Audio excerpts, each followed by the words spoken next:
was bent over the cold quartz countertop of our kitchen island, clutching my swollen belly as a contraction ripped through my lower spine like a serrated blade. Through the blinding haze of pain, I could hear the sharp, crisp sound of my husband calmly zipping up his designer leather suitcase. His parents stood by our front door, already buttoned into their expensive winter coats, chatting idly about the crisp mountain air and the quality of the snow in Colorado. I begged my husband, the man who had promised to protect me, not to leave me. Not today. Not when my water had just broken and our child was fighting to enter the world. He simply pressed a brief, icy kiss to my forehead, told me to call a taxi, and promised to video call me from his first-class seat. By sunrise, I brought my son into this world entirely alone in a sterile hospital room. And it was in that crushing, deafening silence that I realized the man I married was never coming back. My name is Emily. I am 33 years old, working as a credit risk appraiser right here in the heart of Chicago. For the better part of a decade, I prided myself on my ability to spot a bad investment from a mile away. I spent my days analyzing complex financial statements, identifying hidden corporate liabilities, and protecting millions of dollars in company assets. I was paid to be skeptical, to demand proof, to see through the glossy facades of fraudulent businesses. But the greatest, most catastrophic risk I ever took was completely invisible to my trained eye. I had placed my entire life, my trusting heart, and my life savings into the hands of a man I firmly believed was my safe harbor. His name was Brad. He was 35 years old, a charismatic, high-performing asset manager who wore perfectly tailored navy suits and charmed absolutely everyone he met. When we married 4 years ago, I thought I had found my equal. We shared everything, or so I naively believed. Over the years, we had built a joint bank account that currently held a staggering $850,000. The vast, overwhelming majority of that money was mine. It was the culmination of my grueling 80-hour workweeks bonuses I had hoarded and a substantial life-changing inheritance from my late grandmother. Brad had convinced me to pool our resources, arguing with his signature professional polish that it was the smartest, most efficient way to leverage our liquid assets to buy our dream home. We were targeting a gorgeous, sprawling property in the upscale suburbs of Naperville. I trusted him implicitly. Managing assets was his profession, and I thought we were building an impenetrable fortress for our future family. That beautiful illusion shattered into a million jagged pieces on a Tuesday morning. It was exactly my due date. I woke up at 5 a.m. with a dull, heavy ache in my lower back. Within an hour, that dull ache rapidly escalated into a sharp rapping pain that stole the breath right out of my lungs. I managed to roll out of bed, holding my heavy belly, and waddled heavily into the hallway. That was when I saw it. The scene that will be forever burned into my memory. Brad was in the living room, fully dressed in his sleek, dark winter travel clothes, calmly checking the tags on his luggage. Next to him stood my in-laws, Robert and Susan. They were sipping coffee from my favorite ceramic mugs, completely oblivious to the fact that I was gripping the wooden door frame so hard my knuckles were white just to keep from collapsing to the floor. "Brad," I gasped the word, barely making it past my trembling lips as another massive contraction hit me, doubling me over. "It is time. The baby is coming." Brad looked up from his luggage. His expression did not register a single ounce of panic, joy, or concern. He looked at me with the mild annoyance of a man whose flight had just been delayed by 10 minutes. He sighed loudly, adjusting the cuffs of his expensive cashmere sweater. "Emily, you know the schedule," he said, his tone utterly flat. "Mom and Dad have had this Colorado ski vacation booked for 6 months. The flights are non-refundable. The luxury chalet is paid for. I cannot just drop everything." I stared at him, my mind completely unable to process the sheer absurdity of his words. The pain in my abdomen was blinding, but his coldness stung even worse. "A vacation, Brad, my water broke. I am in active labor. You have to take me to the hospital right now. We are having a baby today." Susan, my mother-in-law, placed her coffee mug on the granite counter with a loud, dismissive clink. She smoothed the lapels of her long coat and looked at me with a mixture of pity and profound irritation. "Oh, Emily, please do not be so dramatic. Women give birth every single day. It is a perfectly natural biological process. The nurses will tell you exactly what to do. Brad has been working so incredibly hard at the firm, he desperately needs this break. We have been planning this family trip all year, and we are not going to ruin it just because your timing is inconvenient." I could not believe what I was hearing. "I am your family."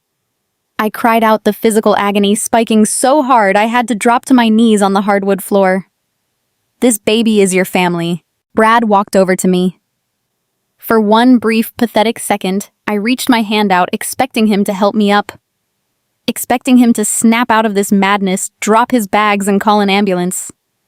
Instead, he knelt down, grabbed his heavy winter coat from the armchair beside me, and gave me a perfunctory kiss on the forehead. The touch of his lips was like dry ice. "Just call an Uber, Em," he said, his voice terrifyingly calm, completely devoid of human emotion. "The hospital is only 20 minutes away. You have your overnight bag packed right there by the door. I will video call you when we land in Denver. You are strong. You handle stress at work all the time. You can handle this." I grabbed the sleeve of his coat, my fingers digging desperately into the wool fabric. "Brad, please. I am begging you. Please do not leave me alone. I am terrified." He gently but firmly pried my fingers off his sleeve one by one. "I cannot cancel on my parents, Emily. They have been looking forward to this. I will see you in a week." He stood up, grabbed the handle of his rolling suitcase, and walked out the door without looking back. Robert and Susan followed right behind him, instantly resuming their conversation about the in-flight meal options. The heavy mahogany front door slammed shut with a final deafening thud.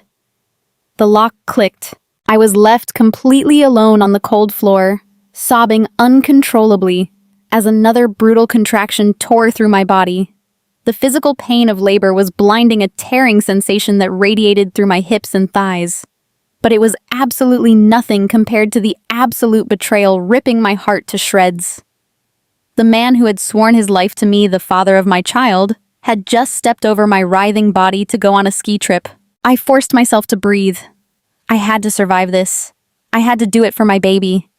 I crawled on my hands and knees to the entryway console, pulled my phone from my purse with shaking hands, and ordered a ride. Dragging myself and my heavy hospital bag down the hallway and into the building lobby was the hardest physical task I have ever endured in my entire life. When the car pulled up, the driver, a kind-looking older man with gray hair, rushed out of the vehicle the moment he saw me. He saw my tear-stained face, my pale skin, and my agonizing posture. "Ma'am? Oh my God. Where is your husband? Do you want me to call an ambulance instead?" "No," I choked out, allowing him to help me climb into the back seat. "Just get me to the maternity ward at the hospital. Please hurry." The ride through the bustling Chicago streets felt like an eternity trapped in a nightmare. The city was waking up. People were heading to their office jobs, drinking their morning coffee, walking their dogs, completely unaware of the sheer terror unfolding in the back seat of that passing car. Every pothole, every sudden stop at a red light sent a massive jolt of agony up my spine. The driver kept glancing at me in the rearview mirror, his eyes filled with deep, genuine sympathy. "Hang in there, sweetheart," he kept saying, his voice a soothing rumble. "You are doing great. We are almost there." His unexpected kindness only made me cry harder. A total stranger. A man who was just doing his job was showing me more compassion and concern than my own husband and his parents. I leaned my sweaty head against the cold window glass. I pictured Brad settling into his plush, spacious airplane seat, adjusting his seatbelt, maybe ordering a mimosa from the flight attendant, while I was gripping the leather seat of a taxi, biting my own lip until it bled, just to keep from screaming out in pain. We finally arrived at the emergency entrance. The driver ran inside, and seconds later, nurses rushed out with a wheelchair, whisking me away into the bright, blindingly white, sterile corridors of the maternity ward. They moved with practiced efficiency, asking me standard intake questions, checking my vitals, and hooking me up to monitors to check the baby. "Where is your support person, honey?" A senior nurse named Clara asked gently as she wiped the cold sweat from my forehead with a damp cloth. "Should we call your husband to let him know you are admitted?" "He is on a plane." I whispered the words, tasting like bitter ash in my dry mouth. "He is not coming." Clara stopped what she was doing for a split second. I saw a flash of pure, unadulterated shock cross her experienced face before her professional, comforting mask slipped right back on. She reached out and held my hand tightly. "Then I am your support person today. You are not alone. We are going to get this baby out safely, you and me." The next 12 hours were an absolute blur of blinding pain, bone-deep exhaustion, and profound, suffocating loneliness. In a room full of state-of-the-art medical equipment and busy, rushing professionals, the absence of the one person who was supposed to be my partner was deafening. I kept looking over at the empty vinyl chair beside my hospital bed. The chair where Brad was supposed to sit. He was supposed to be holding my hand, wiping my brow, whispering words of encouragement, and sharing in the miracle of our child. Instead, I only had the steady mechanical beeping of the fetal heart monitor to keep me company. As the sun dipped below the city skyline and the long, dark night dragged on, the contractions became utterly unbearable. My body felt like it was breaking apart. I pushed with every single ounce of strength I had left in my exhausted, shaking frame. I channeled all my paralyzing fear, all my surging anger, and all my crushing disappointment into the singular goal of bringing my child safely into the world. At exactly 5:30 in the morning, as the first pale golden rays of dawn broke through the horizontal blinds of the hospital window, the sharp, beautiful, piercing cry of a newborn baby filled the room. "It is a boy," Clara announced with a huge, joyful smile, placing the warm, crying, perfect bundle directly onto my bare chest. I wrapped my trembling arms around my son. He was absolutely perfect. He had 10 tiny fingers, 10 tiny toes, and a thick shock of dark hair. I pressed my face to his soft, warm cheeks, sobbing uncontrollably. But this time, they were not just tears of sorrow or abandonment. They were tears of an overwhelming, fierce, protective love. I was entirely alone in that sterile room. The silence around me was heavy, but holding my son, listening to his tiny, fragile breaths, something fundamental shifted deep inside me. The weak, pleading woman who had begged her husband not to leave her on the living room floor died in that hospital bed. In her place, a mother was born. A mother who realized with sudden, icy clarity that the man she married was not a safe harbor, but a sinking ship.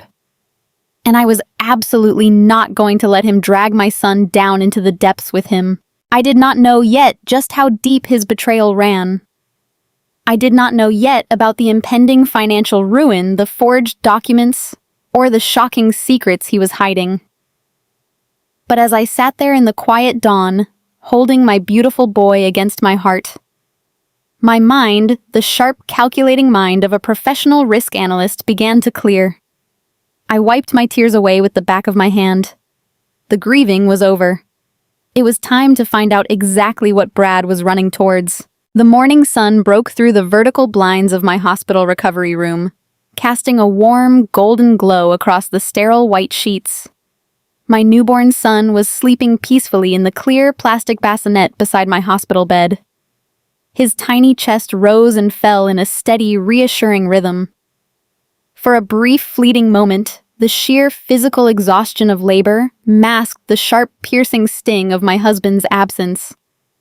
I tried to convince myself that Brad was just being his usual selfish self, prioritizing his parents over his wife.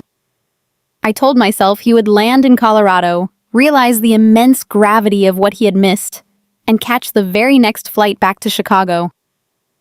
I was a highly rational woman. I needed logical, concrete explanations to keep my world from spinning entirely out of control.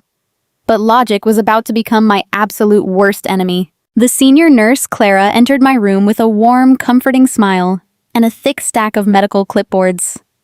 She moved with a quiet efficiency, checking my vitals and adjusting the flow of my intravenous fluids. "How are you doing this morning, Mama?" she asked softly, keeping her voice low so as not to wake the sleeping baby. I managed a weak, exhausted smile. I am tired, but I am okay. He is a very good sleeper so far. Clara nodded, returning my smile before pulling a single piece of paper from the top of her stack. The hospital billing department just sent this up. It is the charge for the private recovery suite upgrade your husband requested when he pre-registered you last month. Since you are checking out tomorrow, they need to run the card on file to process the deposit and finalize the room upgrade. My mind drifted back to the day Brad had insisted on booking the VIP maternity suite. He told me I deserved the absolute best care, the most comfortable and luxurious recovery room available in the entire hospital. He had held my hands, looked deeply into my eyes, and promised that money was no object when it came to my comfort and our baby's arrival. It sounded so incredibly loving and devoted at the time. Now looking back through the lens of his sudden departure, it felt like a meticulously crafted script designed to keep me placated and completely unsuspicious. I reached into my leather purse sitting on the rolling bedside table, pulling out the glossy black debit card tied directly to our primary joint account. I handed it to Clara with a polite, appreciative smile, fully expecting a quick swipe and a printed paper receipt. Clara inserted the card's chip into the portable terminal she carried in her scrub pocket. We waited in comfortable silence for the familiar, satisfying beep of a transaction approval.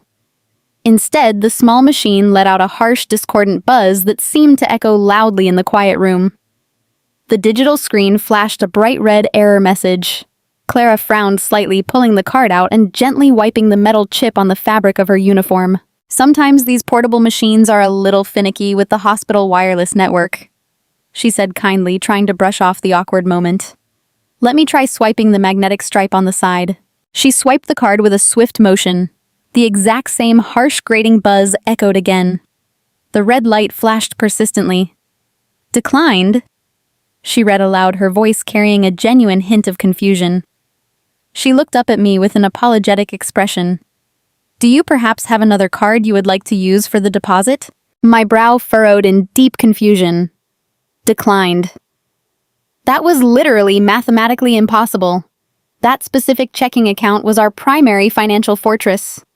It held our substantial down payment fund, our carefully calculated emergency savings, and the entirety of the inheritance my late grandmother had left me just 2 years prior. I had personally logged in and verified the balance earlier that very week. We had over $850,000 sitting securely in that account. A simple $2,000 hospital deposit should have processed without a second thought. There must be some sort of mistake. I told Clara, my voice remaining remarkably steady despite the sudden cold knot forming in the very pit of my stomach. Maybe the bank flagged the transaction for suspicious activity because it is a large medical charge early in the morning. Let me just check my mobile banking application and clear the security alert. I took my smartphone from the nightstand. My fingers were still slightly swollen from the labor, and the IV fluids making it unusually difficult to type in my numerical passcode. I tapped the familiar blue icon for my banking application. The screen loaded, spinning a small blue circle for what felt like an eternity. As a senior credit risk appraiser, my entire professional career was built on analyzing complex financial anomalies. I dealt with numbers, market trends, and corporate fraud detection every single day of my life. But absolutely nothing in my decade of rigorous professional experience could have possibly prepared me for the numbers that appeared on my glowing screen. I blinked rapidly, rubbing my tired eyes foolishly, assuming the residual pain medications were blurring my vision. I stared at the digital screen again, praying for the numbers to rearrange themselves into something that made logical sense. The large, bold font at the very top of the interface displayed the current available balance for our joint account. The number was not $850,000. The number was $12.50. $12.50. The breath was violently sucked out of my lungs as if I had been physically struck in the chest by a heavy, blunt object. A high-pitched, deafening ringing sound erupted in my ears, completely drowning out the ambient noise of the hospital hallway outside my door. The sterile white room began to tilt and spin wildly around me. My hands shook so uncontrollably that I nearly dropped my phone onto the hospital bed. "Is everything all right, Emily?" Clara asked, her voice sounding muffled and distant, as if she were speaking to me from the bottom of a deep well. I could not answer her. My throat felt like it was packed with dry sand. I could not speak. I could only stare at that impossible, devastating, catastrophic number. $12.50. My professional instincts, honed by years of forensic accounting and fraud investigation, kicked in through the paralyzing, suffocating fog of sheer panic. I tapped heavily on the transaction history tab, my eyes darting frantically down the long list of recent account activities. There it was. The absolute, undeniable proof of my husband's betrayal laid out in cold digital ink. Starting at exactly 7 o'clock in the morning yesterday, exactly when my labor contractions had first begun to intensify, a rapid series of massive wire transfers had been deliberately initiated. $50,000. $100,000. $250,000. Every single transfer was routed to an external out-of-state account that I did not recognize. The transfers continued methodically, relentlessly throughout the entire morning, draining the account dry piece by piece, right up until the exact moment Brad kissed my sweating forehead and walked out our front door with his parents. The horrifying revelation hit me with the force of a freight train. He did not leave me because he could not miss a family ski trip. He left me because his heist was complete. While I was writhing in agonizing pain on our living room floor, begging the father of my child for help, he was executing the final phase of a highly calculated, cold-blooded financial extraction. He systematically drained my entire life savings while I was in active labor. A primal, suffocating terror gripped my throat, threatening to choke me.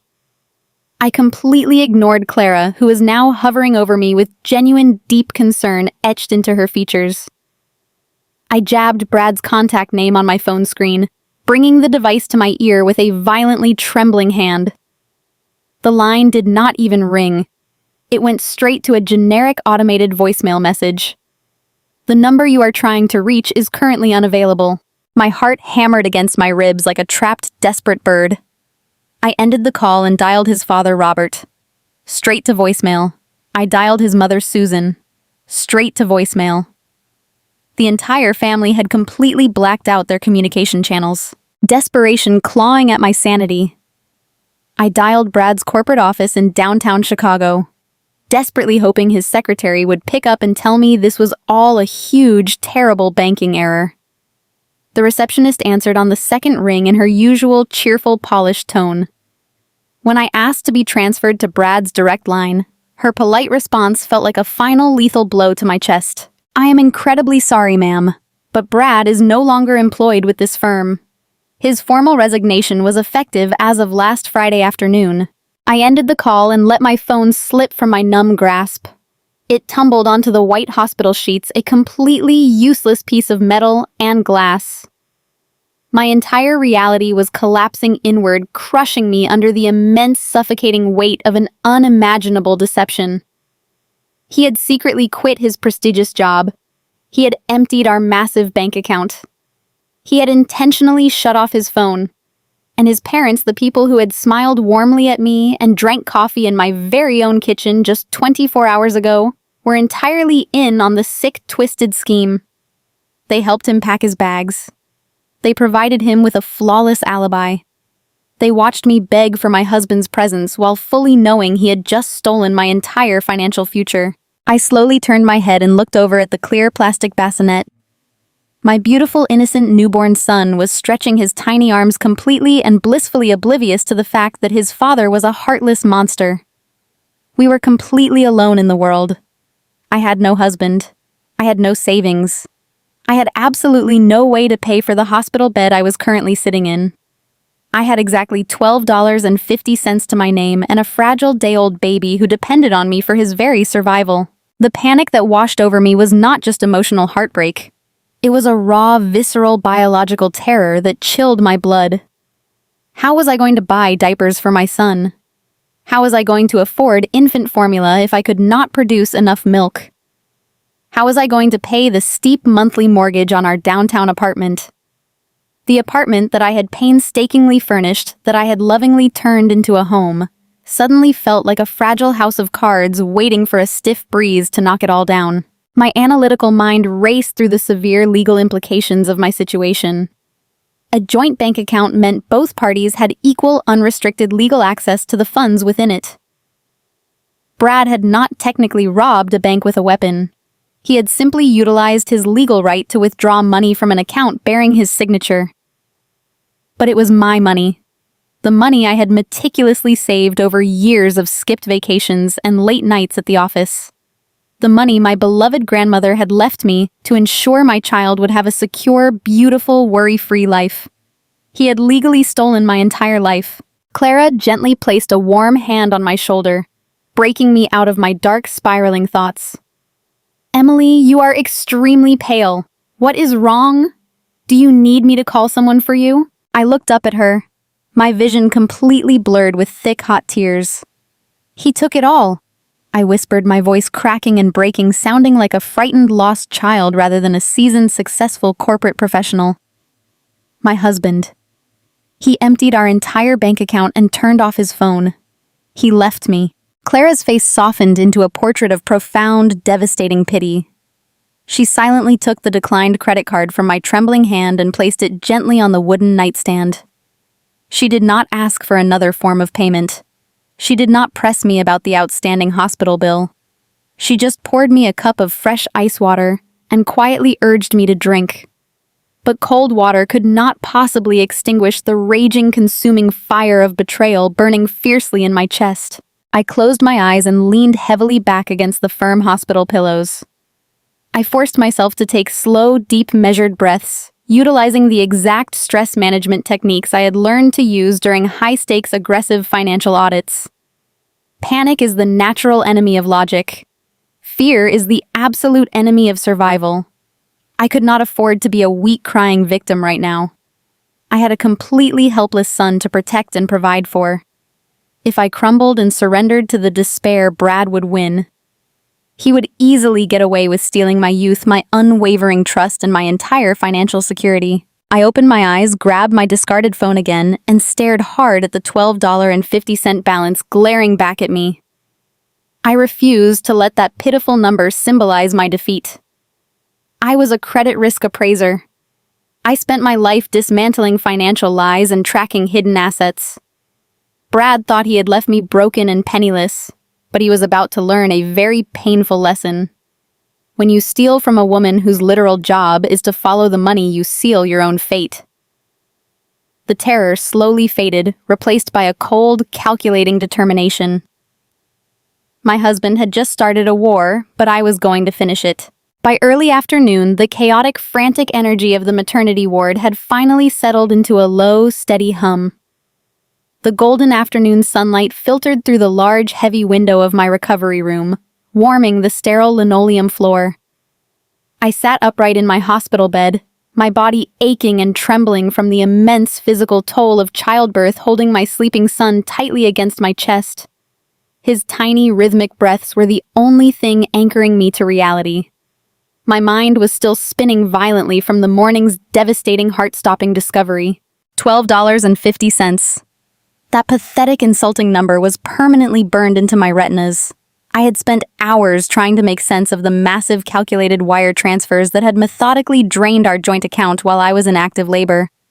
I was physically shattered, emotionally hollowed out by my husband's sudden abandonment, and completely paralyzed by the sheer terror of facing the world penniless with a newborn baby. I kept staring at the heavy wooden door of my room, silently, desperately praying that it would open. A small, pathetic part of me still hoped that Brad would burst through that door completely out of breath, apologizing profusely. I wanted him to explain that his phone had died, that his accounts had been hacked, that this was all a massive, catastrophic misunderstanding. I desperately wanted to believe the man I married was a victim of circumstance, not the architect of my total ruin. At exactly 2 o'clock in the afternoon, the heavy door finally clicked and swung open. My heart leaped into my throat. I instinctively tightened my arms around my baby, my breath catching in eager anticipation. But the tall, broad silhouette stepping into the quiet hospital room was absolutely not my husband. It was Trent. Trent was Brad's older brother. He was a man who moved through life with a perpetual, suffocating aura of unearned arrogance. He was a corporate real estate developer who measured human worth strictly by net worth zip codes and designer labels. He was dressed in a sharp, immaculately tailored charcoal suit, his expensive leather shoes clicking sharply against the hospital floor. He brought the pungent, heavy scent of luxury cologne into the room, entirely overpowering the clean, sterile smell of antiseptic. He looked completely out of place in a maternity ward, carrying the cold, ruthless energy of a boardroom executioner into a space meant for healing and new life. Trent. I breathed out, my voice raspy and weak. A wave of desperate relief washed over me for a fraction of a second. Surely he was here to help. Surely his brother had sent him to explain everything. Trent, where is Brad? What is going on? The bank account is empty. Please tell me you know what is happening. Trent did not answer me immediately. He did not rush to my bedside to offer comfort. He did not ask how I was feeling after enduring 12 hours of agonizing, lonely labor. He did not even glance down at the tiny, fragile newborn boy resting against my chest, his own flesh and blood nephew. Instead, he stood at the foot of my hospital bed, a cruel, mocking smirk playing on the corner of his lips. He looked at me with the precise, detached calculation of a predator assessing a wounded animal trapped in a snare. He reached inside the breast pocket of his expensive suit jacket and pulled out a thick, folded stack of legal documents. With a swift, incredibly dismissive flick of his wrist, he tossed the heavy papers directly onto my lap. They landed with a harsh, solid thud against the thin hospital blanket grazing my leg. "I know exactly what is happening, Emily," Trent said, his voice dripping with absolute condescension. "And I am here to deliver a message." I stared at the thick stack of papers. The stark black text printed on the top page seemed to blur and dance before my eyes. My hands were shaking so violently that I had to gently lay my sleeping son back into his clear plastic bassinet before I could even attempt to pick up the documents. My fingers fumbled nervously with the stiff, heavy paper. At the very top, printed in bold, undeniable capital letters, read the words, "Notice to vacate. Eviction notice." My breath hitched in my throat. I read the terrifying words again, and then a third time, completely unable to process their meaning. This was a formal legal eviction notice for the beautiful, spacious downtown Chicago apartment that Brad and I had lived in for the past 3 years. The apartment we had carefully painted together. The apartment where we had painstakingly decorated a nursery just 2 months ago, filling it with a white crib, a rocking chair, and shelves of tiny folded clothes. "I do not understand," I whispered, my voice trembling uncontrollably as I looked up from the harsh papers to meet Trent's cold, unyielding stare. "This is our home. We lease this apartment together. Our rent is paid." Trent let out a short, hollow laugh that echoed harshly off the sterile hospital walls. "You do not lease that apartment anymore, Emily. And it certainly is not your home." He took a slow, deliberate step closer to the bed, thoroughly enjoying the sheer terror radiating from my exhausted face. "Let me break it down for you in simple terms since you seem to be struggling to keep up. 30 days ago, Brad legally broke your lease and surrendered the property back to the management company. He paid the early termination penalty in full. He then immediately facilitated a private off-market sale of that exact unit from the building owner." I shook my head, my exhausted post-labor brain struggling to comprehend the rapid-fire legal jargon. "Sale.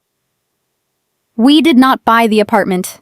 We were saving for a house in the suburbs. That is what our joint account was for. Brad did not buy it under his own name." Trent continued, his smirk widening into a full, triumphant grin.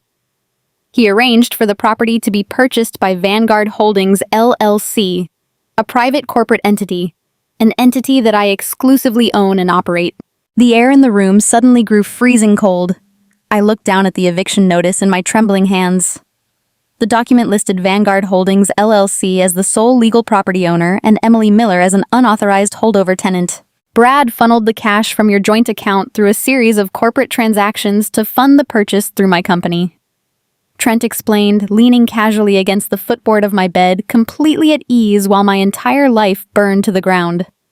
He transferred the asset out of your marital reach entirely. He took the money, secured the property under my corporate umbrella, and vanished. I felt entirely sick. My stomach churned violently, a bitter acidic wave of nausea rising rapidly in my throat. I clutched the edge of the mattress with white knuckles to keep the room from spinning. The pieces of the nightmare were slamming together with brutal, terrifying force.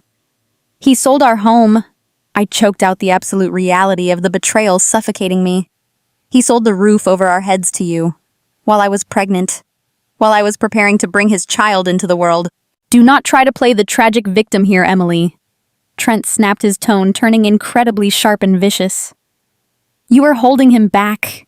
You, with your rigid budgeting, your constant nagging about saving for the future, your mundane, predictable little life.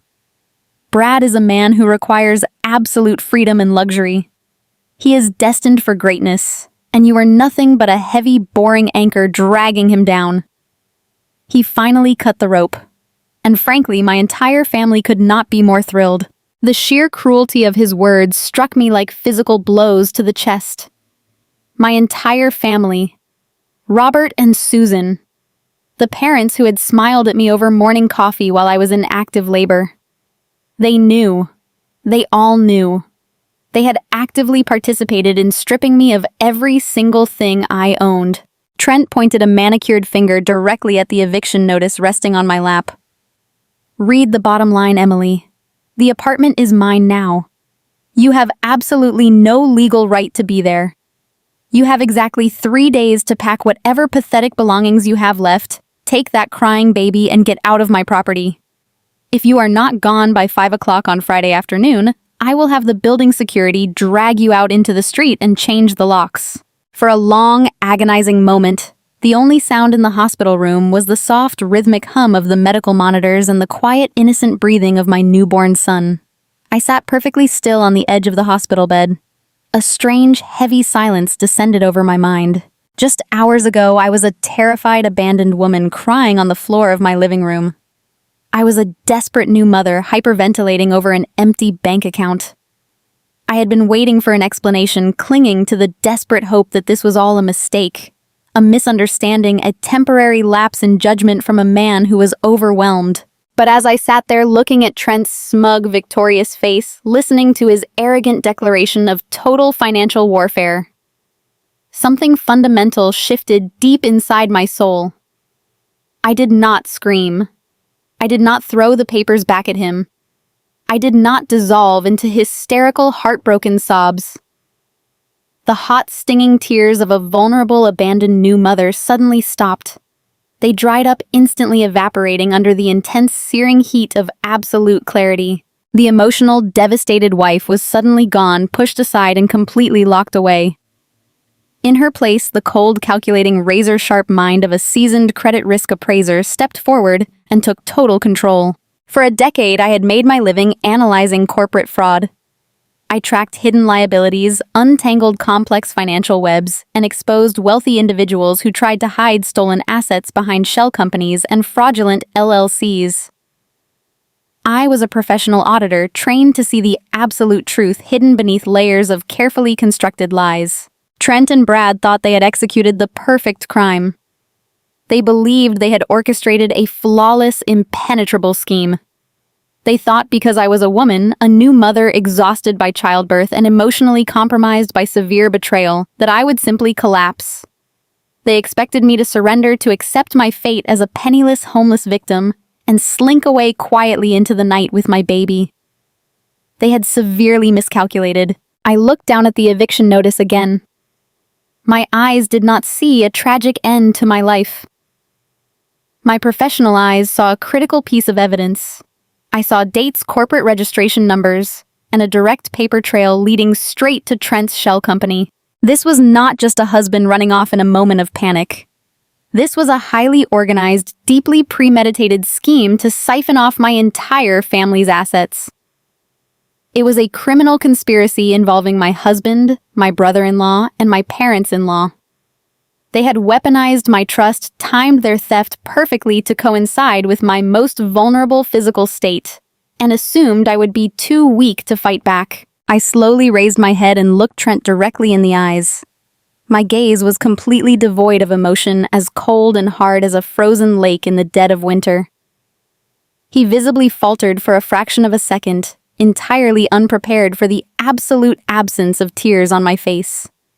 He had come here to revel in my despair, and instead he was staring into the eyes of a woman who had just realized she had a war to win. 3 days. I said, my voice eerily calm, steady and precise. I did not raise my volume. I spoke with the quiet, terrifying authority of a professional delivering a final verdict. You are giving me 3 days to vacate the premises of Vanguard Holdings, LLC. Trent puffed out his chest, attempting to regain his dominant posture, though a flicker of unease crossed his arrogant features. That is correct.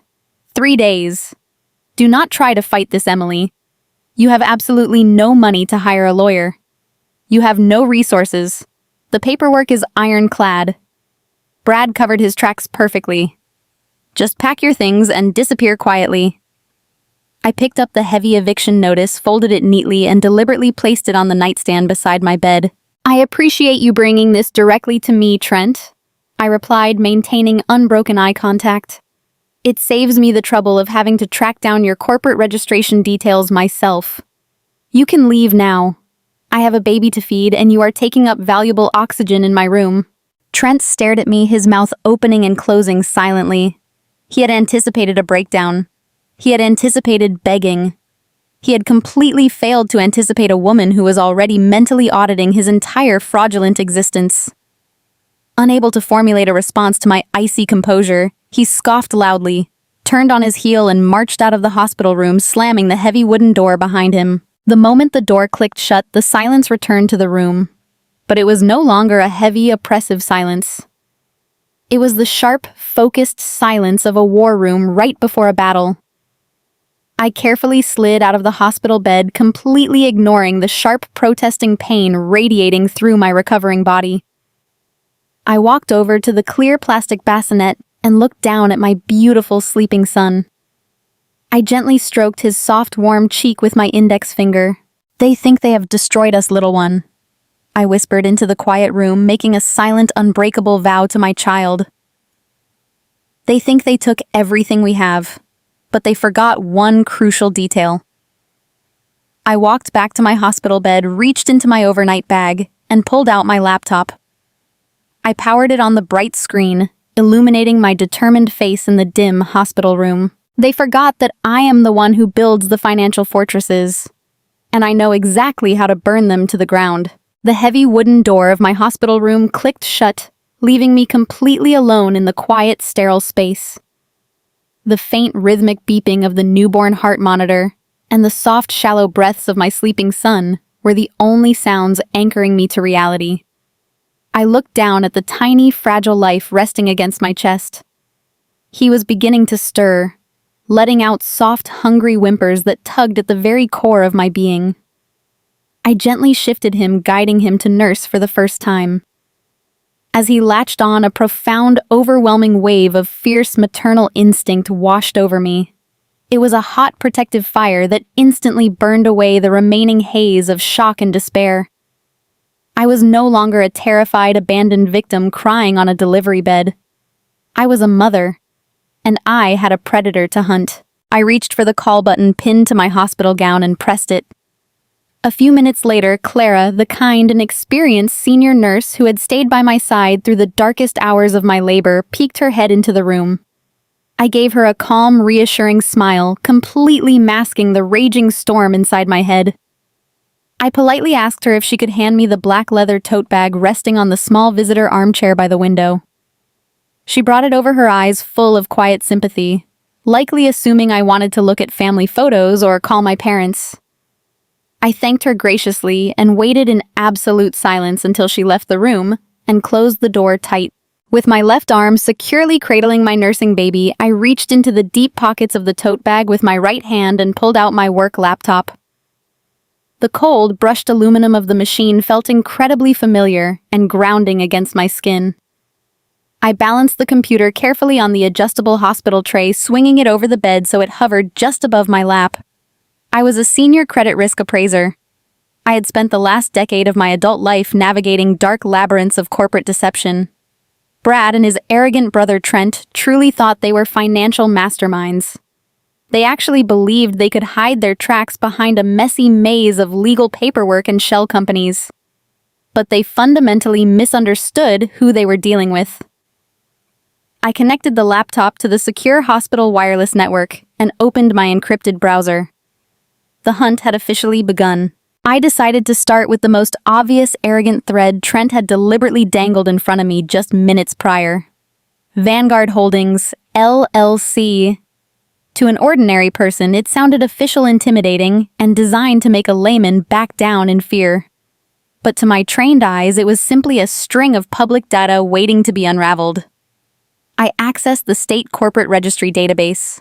My fingers moved swiftly and aggressively across the keyboard, typing with one hand while safely holding my son with the other. I entered the company name into the search bar. Within seconds, the official incorporation documents filled my glowing screen. Trent was indeed listed as the managing member, exactly as he had so proudly boasted. But I did not care about his name. I cared entirely about the employer identification number. The EIN. That specific 9-digit number was the absolute digital fingerprint of the company. I copied the EIN and seamlessly ran it through a highly specialized financial database I frequently utilized for high-level risk assessment at my firm. The results populated instantly on my screen, revealing a tangled, messy web of corporate nesting. Vanguard Holdings, LLC was not an independent standalone entity. It was completely owned by another shell company called Horizon Ventures, registered in the state of Delaware. And Horizon Ventures was owned by yet another obscure entity, registered in Wyoming. They were using a classic textbook nesting strategy to intentionally obscure the true beneficiary of the funds. It was a maneuver used strictly by cowards trying to hide assets during a messy divorce or a fraudulent bankruptcy.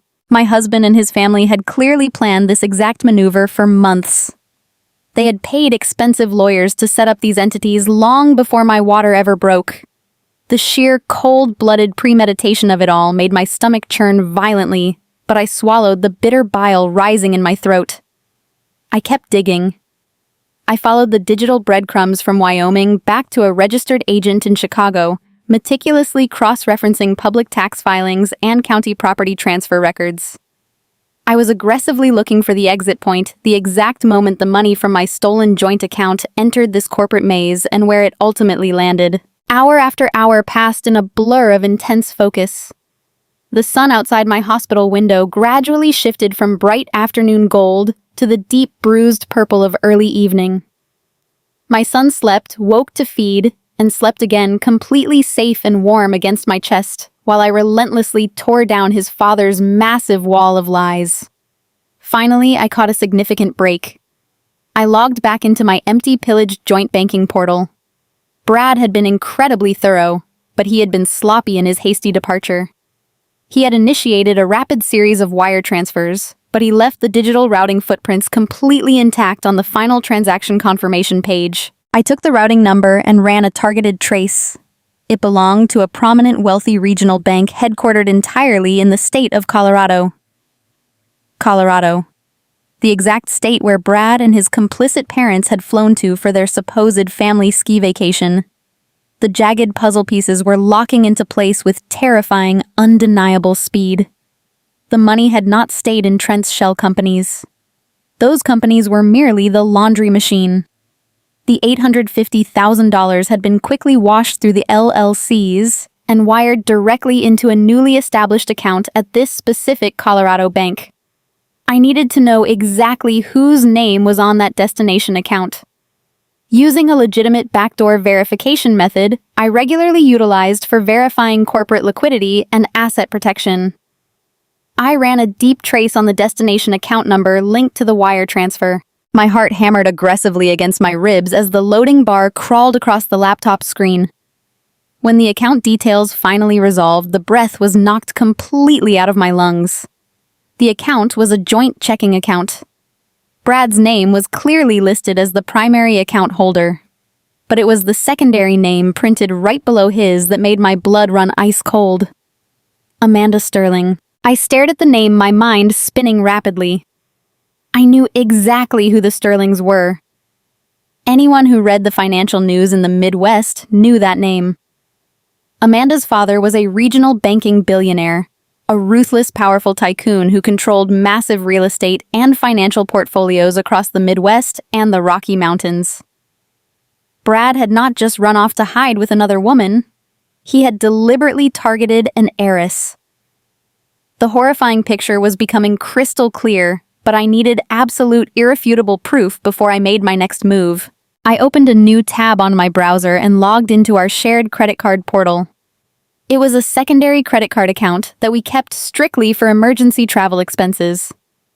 Brad had probably assumed I never checked it, as I exclusively used my own personal rewards cards for daily purchases. I navigated straight to the recent transaction history and filtered the results for the past 45 days. The screen refreshed, and the sheer, breathtaking magnitude of his deception hit me like a physical blow to the face. The statements were a staggering, sickening ledger of total betrayal. 3 weeks ago, there was a pending charge for exactly $100,000 at a highly exclusive appointment, only jeweler in downtown Chicago. $100,000. He had taken the money I saved from working grueling 80-hour weeks, the money my grandmother left me, and he used it to buy a massive diamond ring for a billionaire's daughter. My hands shook so violently that I accidentally clicked the laptop touchpad, expanding the next set of exorbitant charges. There were multiple massive payments to luxury vendors located strictly in Aspen, Colorado. $20,000 to a luxury floral boutique. $50,000 to an elite high-end catering company. $150,000 to secure the grand ballroom and private chalets at the most prestigious exclusive ski resort on the mountain. These were absolutely not the normal expenses of a casual family ski vacation. These were the highly detailed, itemized expenses of a lavish high society wedding. I sat in the dim hospital room, the soft artificial glow of the laptop screen illuminating my face. The truth was far more monstrous than a simple affair or a sudden cowardly panic over fatherhood. Brad had meticulously planned a completely new life. He had aggressively courted a wealthy heiress, presenting himself as a highly successful, affluent asset manager with deep pockets.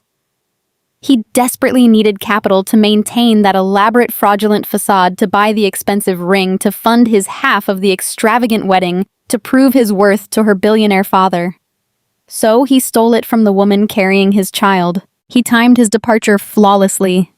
He waited until the exact moment I went into active labor, knowing full well I would be physically incapacitated and entirely distracted by the terrifying, all-consuming process of giving birth.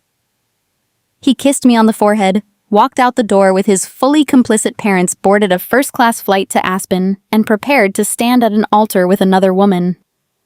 He abandoned his pregnant wife to marry a billionaire heiress, using my money to fund the entire grand illusion. I looked down at my sleeping son. His tiny fingers were curled tightly into fists, resting peacefully against my skin. Brad had traded this beautiful, innocent boy for a life of unearned luxury. He had sold our family out for a seat at a billionaire's table. A cold, dark, terrifying anger began to boil deep within my veins. It was not the chaotic, frantic panic of a victim. It was the absolute, highly focused fury of a woman who had just been handed the exact blueprints to her enemy's fortress. Trent and Brad thought they had left me with absolutely nothing. They thought my $12 bank balance meant I was utterly powerless. They assumed I would simply weep, pack my bags, and disappear into poverty. But they had carelessly left me with the one weapon that could utterly destroy them both: the digital truth. I closed the laptop screen with a quiet, decisive click. I was going to use my expertise to tear their glamorous new world apart, piece by piece, until they had absolutely nothing left. The heavy, oppressive silence of the hospital recovery room settled around me the moment my arrogant brother-in-law walked out the door. The stark white walls of the maternity ward felt like a solitary confinement cell, trapping me with the crushing weight of my new reality. My laptop screen was still glowing softly in the dim light, displaying the horrifying credit card statements that proved my husband was currently throwing himself a lavish wedding in Aspen. He had stolen my entire life savings to fund a luxurious new existence with Amanda, the daughter of a powerful regional banking billionaire. But as my mind, trained by years of rigorous financial auditing and corporate risk assessment, began to process the brutal mechanics of his betrayal, a massive, glaring logical inconsistency suddenly emerged from the chaos. In the United States, you cannot simply marry a second spouse while remaining legally bound to your first. Bigamy is a severe felony, and it leaves an incredibly messy, highly visible paper trail. Furthermore, Amanda was not just some naive, easily manipulated girl from the suburbs. She was an heiress to a massive financial empire. Men like her billionaire father did not just hand their daughters and their family wealth over to random asset managers without conducting exhaustive, ruthless background checks. A banking tycoon would employ an army of aggressive corporate lawyers and private investigators to scrutinize every single inch of a potential suitor's life. They would have combed through his financial history, his credit reports, and his legal standing. They would have demanded absolute, documented, ironclad proof that Brad was an unattached, legally single man with zero financial encumbrances or lingering marital obligations to a previous wife. Therefore, logic dictated that Brad had to have provided them with official legal documentation proving he was no longer married to me. But how was that mathematically or legally possible?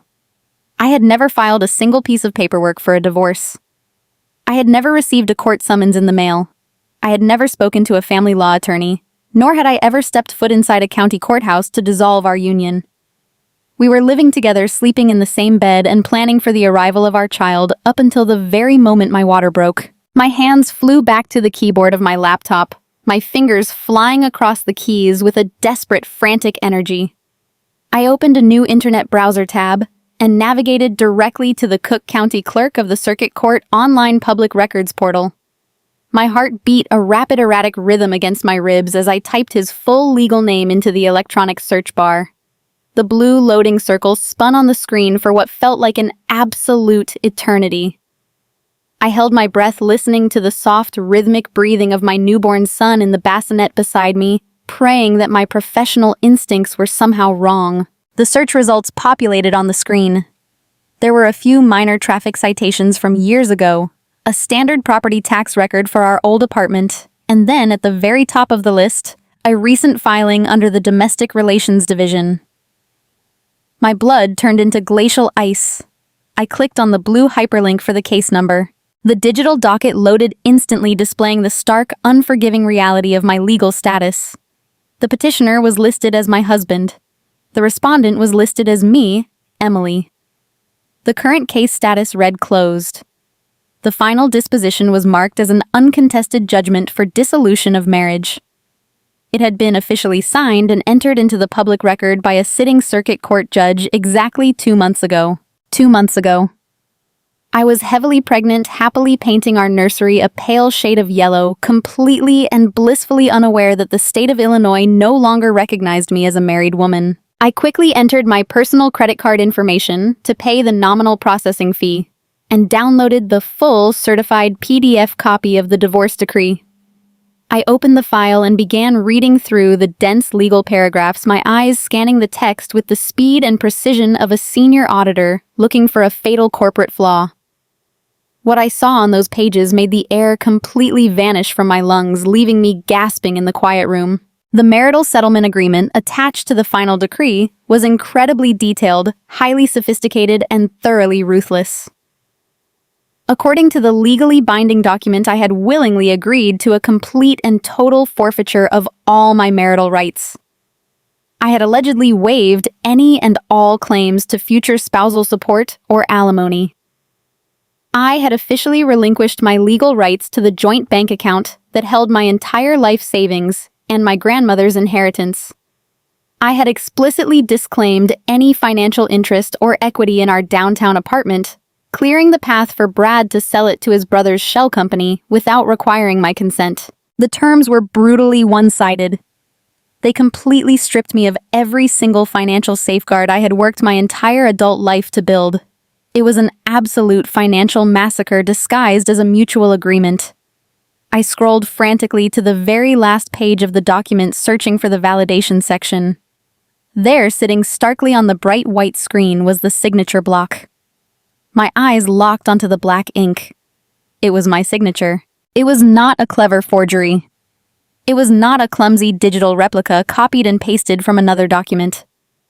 It was my authentic, genuine signature resting perfectly on the dotted line directly above my printed name.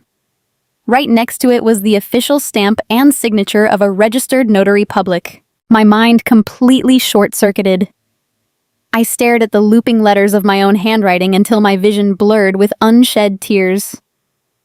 How could I have possibly signed the absolute instrument of my own financial execution without knowing it?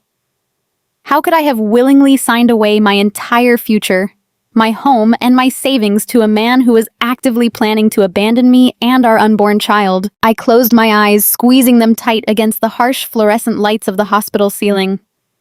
I forced my exhausted post-labor brain to rewind through the past few months. I sifted through every single conversation, every mundane interaction, every single piece of paper Brad had ever placed in front of me since the beginning of my pregnancy.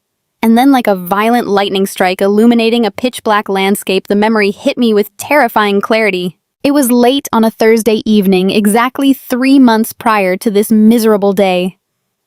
I was 6 months pregnant. My ankles were heavily swollen, and I was utterly exhausted from a grueling 60-hour work week, managing quarter-end risk audits at my firm. I had just finished cooking dinner and was resting on the living room sofa, trying to alleviate the aching pressure in my lower back. Brad had come bursting through the front door of our apartment in an absolute frantic panic. He was carrying his heavy leather briefcase and a massive thick stack of dense legal paperwork easily over 100 pages thick.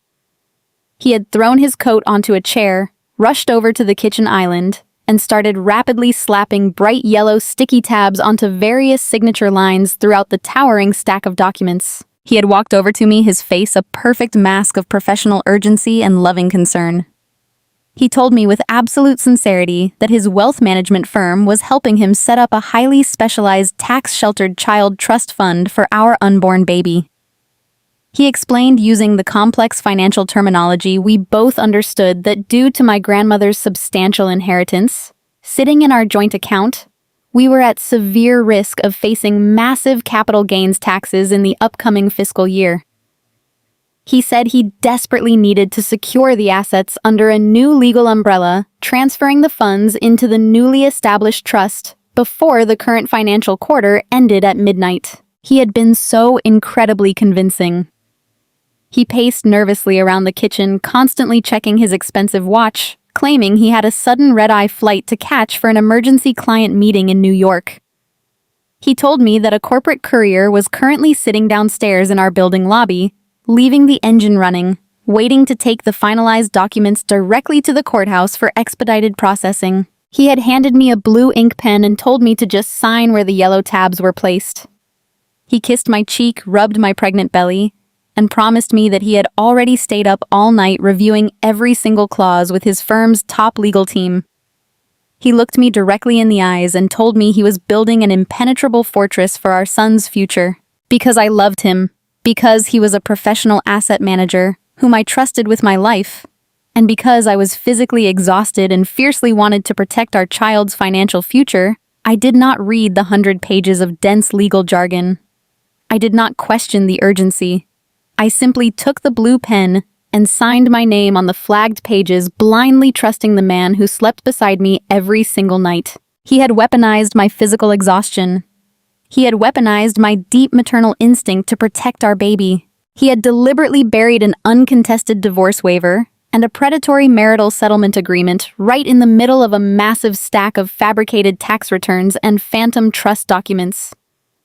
He had handed me the pen and watched me sign away my entire life. He had slipped the blade right into my back while looking me directly in the eyes, wearing the comforting mask of a devoted husband and father. I sat in the hospital bed, the laptop burning hot against my thighs, as the sheer, unadulterated evil of his actions washed over me. This was not a crime of passion. This was not a sudden mistake made by a man overwhelmed by the prospect of fatherhood. This was a cold, calculated, meticulously executed financial assassination. He had spent months carefully dismantling our marriage on paper, isolating my assets, transferring the title of our home to his brother, and securing his legal freedom, all while rubbing my pregnant belly and discussing baby names with a smile on his face. The notary stamp on the last page suddenly caught my attention again. I leaned in closer, my eyes narrowing as I scrutinized the blurry black ink of the official seal. I recognized the name printed on the notary stamp. It was Susan. Susan, my mother-in-law. A fresh wave of revulsion swept through my body. For an uncontested divorce to be legally binding, the signatures must be witnessed and verified by a licensed notary public. Susan had a notary license from her time working in real estate decades ago. She had illegally stamped and validated the divorce documents, falsely swearing under penalty of perjury that she had witnessed me knowingly and willingly signing the marital settlement agreement.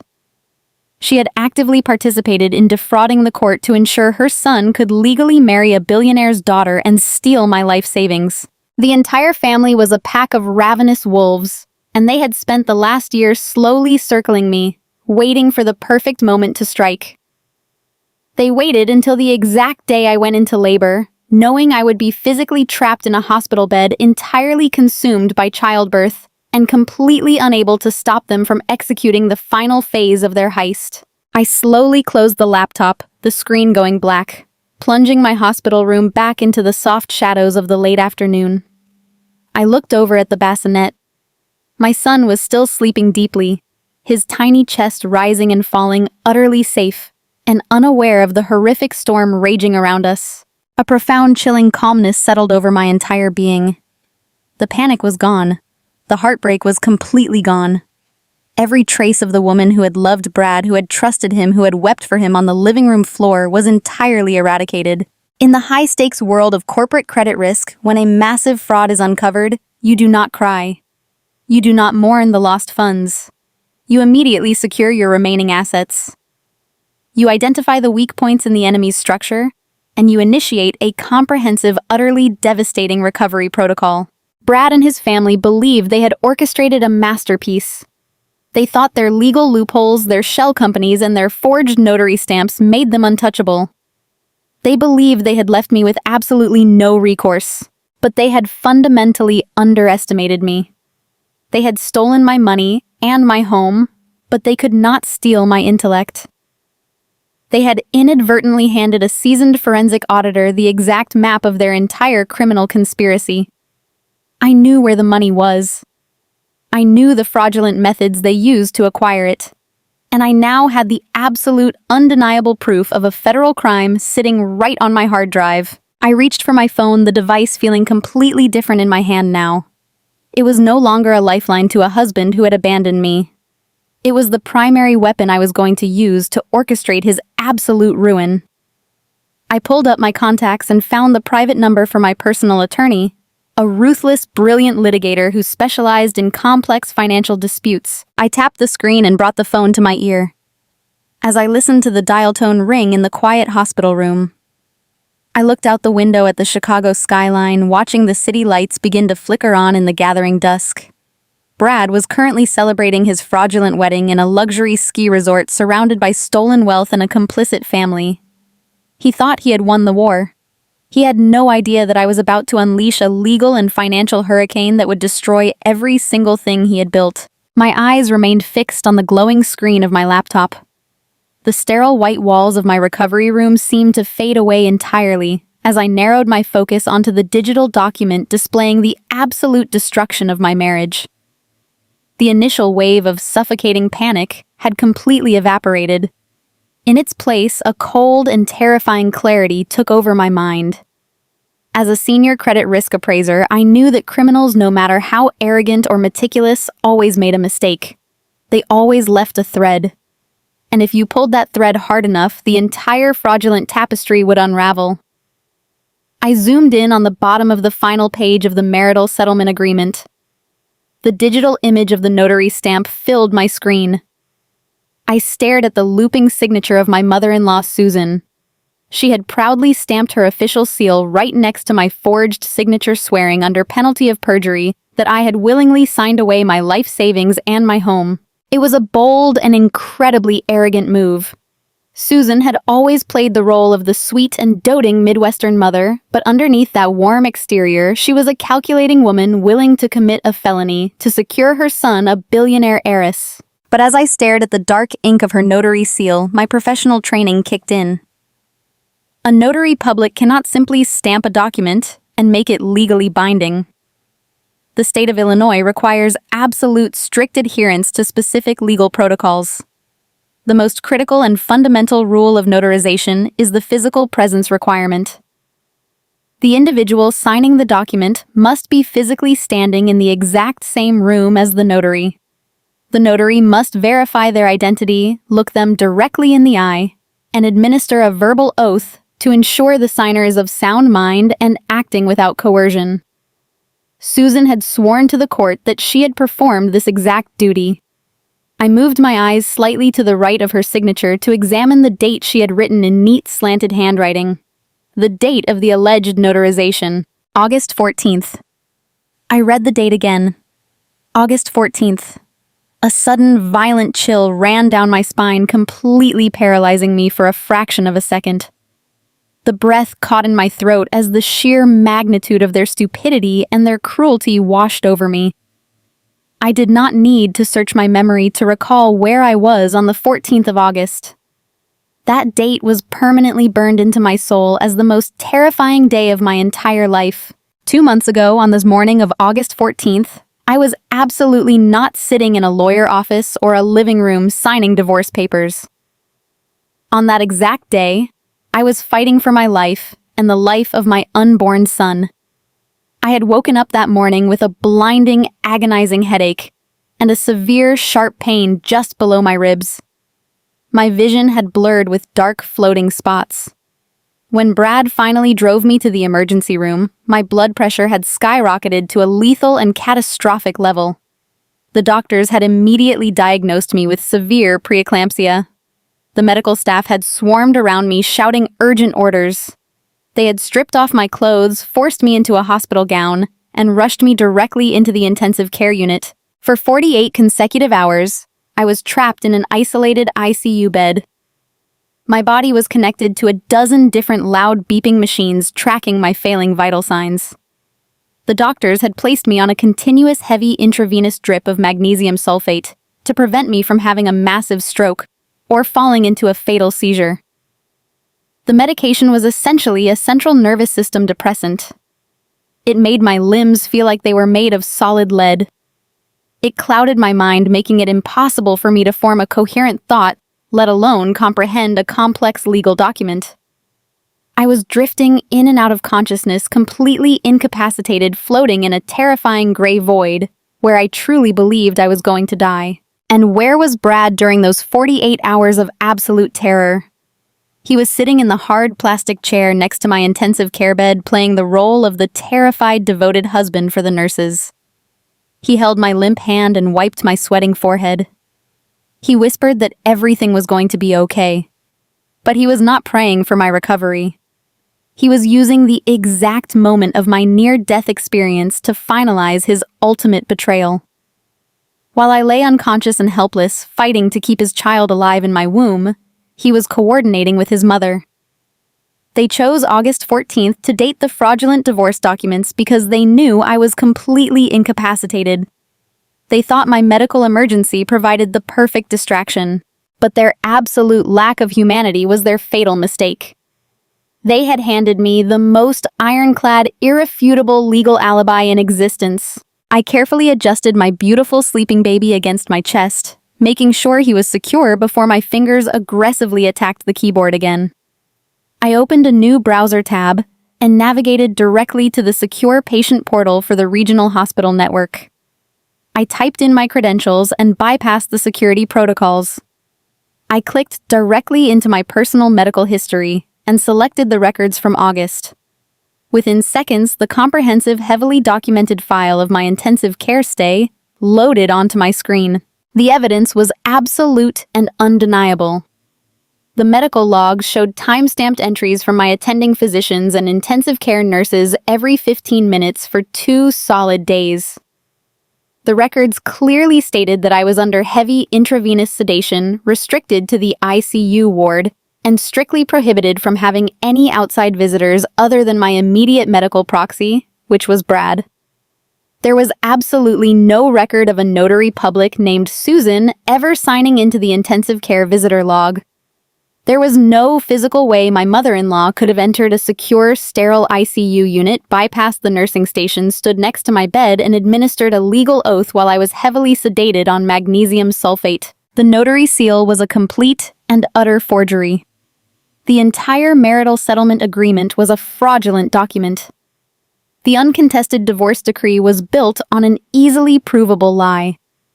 They had defrauded a sitting judge, and they had left a massive glowing digital trail leading right back to their own front door. My hands were no longer shaking from fear. They were trembling with the sheer adrenaline of a hunter who had just cornered her prey. I downloaded the entire medical file, saving the encrypted PDF directly to my laptop hard drive and backing it up immediately to my secure cloud storage. I now held the silver bullet that would shatter their entire luxurious illusion. I picked up my smartphone. It was time to stop being a victim and start gathering my army. I scrolled through my contact list and tapped the name of Marcus Vance. Marcus was a highly aggressive, brilliant private attorney who specialized in complex corporate litigation and high-stakes financial fraud. We had collaborated on several massive corporate audits in the past. I knew he possessed the exact kind of ruthless legal mind I needed to dismantle Brad and Trent. The phone rang twice before his deep, authoritative voice answered. He sounded surprised to hear from me, knowing I had just given birth. I did not waste time on pleasantries. I kept my voice incredibly low and calm, projecting the pure objective authority of a senior risk appraiser reporting a critical market failure. "Marcus," I said clearly, "I am sitting in a recovery room at the hospital. I gave birth to a healthy boy this morning, but I need to retain your services immediately. My husband has completely drained my joint bank account of $850,000, transferred the title of my home to his brother, and abandoned me." There was a sharp, heavy silence on the other end of the line. Marcus was a professional who rarely showed emotion, but the sheer brutality of my statement clearly caught him off guard. "Emily," he replied, his tone instantly shifting into a hyper-focused legal gear. "Tell me exactly what happened. Give me the facts." I laid out the entire timeline with surgical precision. I explained the sudden disappearance of the funds the corporate nesting structure Trent used to secure the apartment, the illicit wire transfer to Colorado, and the credit card receipts proving Brad was currently hosting his own wedding to Amanda Sterling, the billionaire heiress. I spoke without a single tear, focusing entirely on the financial mechanics of the theft. Then I delivered the final devastating blow. "Marcus," I said, "he filed an uncontested divorce decree behind my back 2 months ago. It completely strips me of all assets, but he made a massive structural error. The marital settlement agreement was notarized by his own mother on August 14th. I am looking at my hospital records right now. On August 14th, I was locked in an intensive care unit under heavy sedation for preeclampsia. I have the time-stamped physician logs proving I was physically and mentally incapacitated. I could practically hear Marcus smiling through the phone. It was the terrifying smile of a shark smelling blood in the water. "Emily," he said, his voice vibrating with intense professional excitement. "Do you understand what they have done? This is not just a messy family court dispute anymore. Falsifying a notary seal on a legal document to dissolve a marriage is perjury and defrauding the court. It is a severe state crime, but it goes much deeper than that." He paused, letting the weight of the legal implications settle. They used that forged, fraudulent divorce decree to clear his marital status so he could marry another woman. Then he used the banking system to wire $850,000 of stolen marital assets across state lines from Illinois to Colorado to fund his new life. Emily, by crossing state lines with stolen funds using fraudulent legal documents, your husband and his family have officially committed wire fraud. That is a federal felony. The word felony hung in the quiet hospital room. It was a beautiful, powerful word. It meant Brad was no longer just a cheating husband. He was a federal criminal. We need to move immediately, Marcus instructed, his voice sharp and commanding. I am going to file an emergency ex parte motion with the family court judge first thing tomorrow morning. We will present your medical records and completely vacate the fraudulent divorce decree. That will instantly freeze his legal ability to marry the sterling heiress. But more importantly, we need to involve federal authorities right now. I have a direct contact at the Federal Bureau of Investigation. Agent Harris. She works in the Economic Crimes Division, and she absolutely despises arrogant men who hide stolen money behind shell companies. Let me conference her in. I waited, gripping the phone tightly while Marcus initiated the secure conference call. Within a minute, a crisp professional female voice joined the line. This is Agent Harris. Marcus told me we have a live wire fraud situation. Talk to me. I introduced myself and once again laid out the facts with absolute, unyielding clarity. I did not sound like a broken wife. I sounded like a senior auditor presenting a criminal dossier. I gave her the exact employer identification numbers for Trent Shell companies. I gave her the routing numbers for the wire transfers. I detailed the exact dates of the forged notary stamp and contrasted them with my electronic medical records. Agent Harris listened in absolute silence. When I finished detailing the extravagant credit card charges for the Aspen wedding, she let out a low, appreciative whistle. Mrs. Miller, she said, her tone carrying a deep, formidable respect. You have essentially done my entire job for me.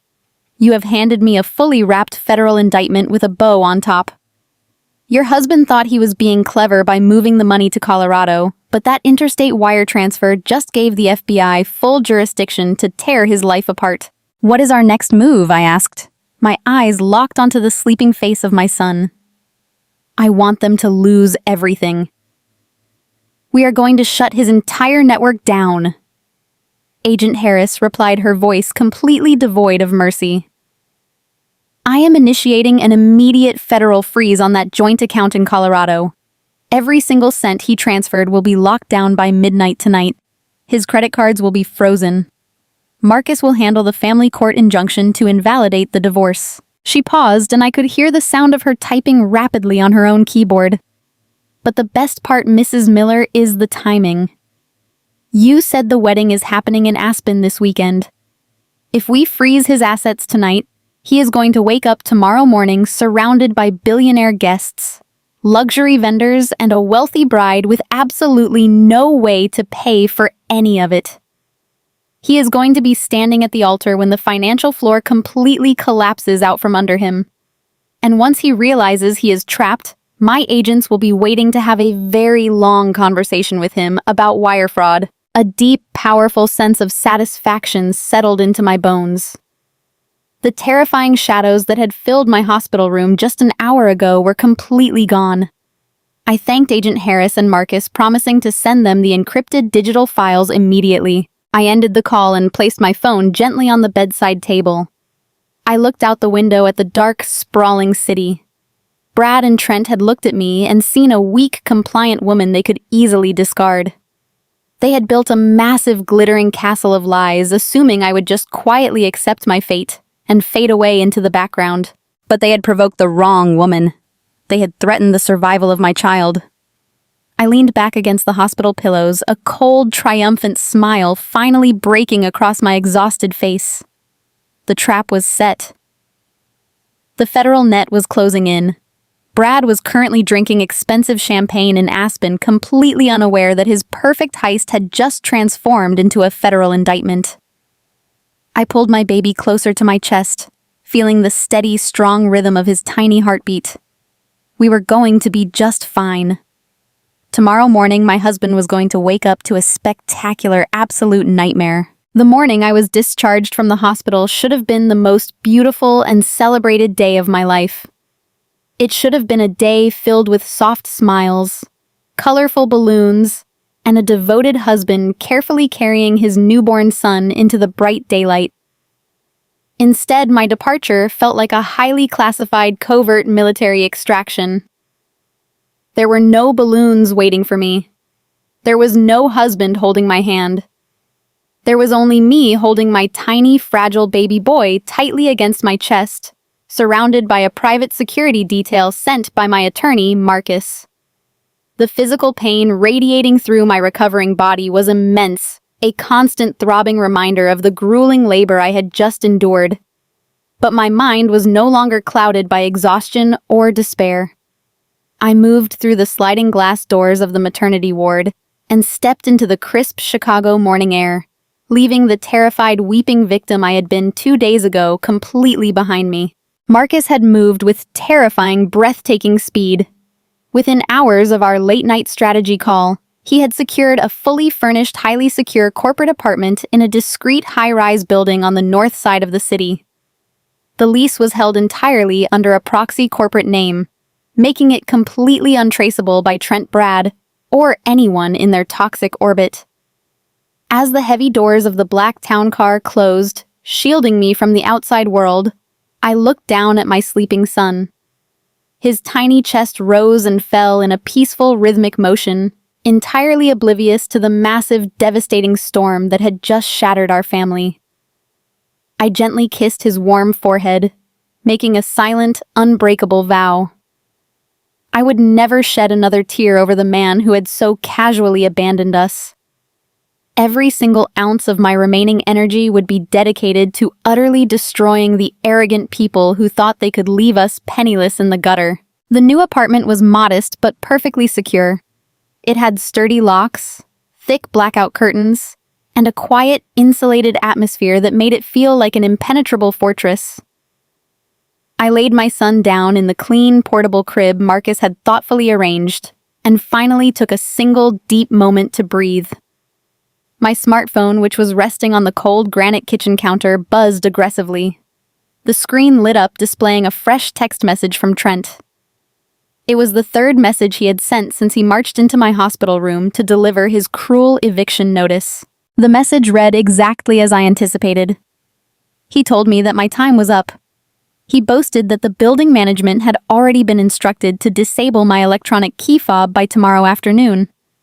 He commanded me not to make the situation difficult, ordering me to simply pack my trash and leave. He threatened that if I tried to stay or put up a fight, he would have the city police forcefully remove me for trespassing on Vanguard Holdings property. I stared at the glowing screen, reading his arrogant, venomous words. An ordinary woman would have replied immediately. An emotional, terrified victim would have sent back a rapid barrage of angry, desperate messages begging for more time, screaming about the sheer injustice or threatening to expose their crimes. She would have called him every vile name in the book, desperately trying to claw back a tiny shred of stolen dignity. But I was no longer an ordinary woman. I was a senior credit risk appraiser who had spent her entire professional life dismantling corporate deception and tracking financial predators. I understood the psychological mechanics of men like Trent and Brad. Predators thrive on the frantic panic of their prey. They feed heavily on desperate pleas and chaotic emotional reactions because it validates their perceived dominance and confirms their absolute control over the situation. If I screamed at him, they would know they had successfully hurt me. If I begged for mercy, they would know they had finally broken me. So I did the one specific thing that arrogant, narcissistic men could never possibly anticipate. I gave them absolutely nothing. I did not reply to Trent. I did not call his phone. I did not even block his number because I needed to retain every single one of his messages as documented digital evidence of his intimidation and harassment for the federal prosecutors. I simply swiped the notification away and set the phone back down on the counter. I fully embraced the terrifying, suffocating power of absolute silence. Over the next 3 days, my silence became my greatest, most effective weapon. Trent sent 2 more aggressive messages, each one dripping with escalating smugness and unearned victory. When the deadline for the eviction officially passed, and I still had not made a single sound, he sent a final gloating text declaring that the apartment locks had been permanently changed, and my remaining personal belongings had been carelessly boxed up and thrown into a commercial storage unit. He truly believed he had won the war. He believed that my complete lack of resistance meant I had meekly surrendered to my miserable fate. He assumed I was too broken, too poor, and too utterly humiliated to put up even the slightest fight. He pictured me as a penniless loser crying in some dark alley accepting the destruction of my life. I let him believe every single piece of that delusion. And then there was Brad, the father of my child. The man who had held my hands, looked into my eyes, and promised me forever. Since the exact moment he walked out of our apartment on the morning of my agonizing labor, I had not received a single phone call from him. I had not received a single text message, not a single inquiry about whether his newborn son had even survived the birth. His complete radio silence was profoundly unnatural and deeply sickening, but it told me everything I needed to know about his current state of mind.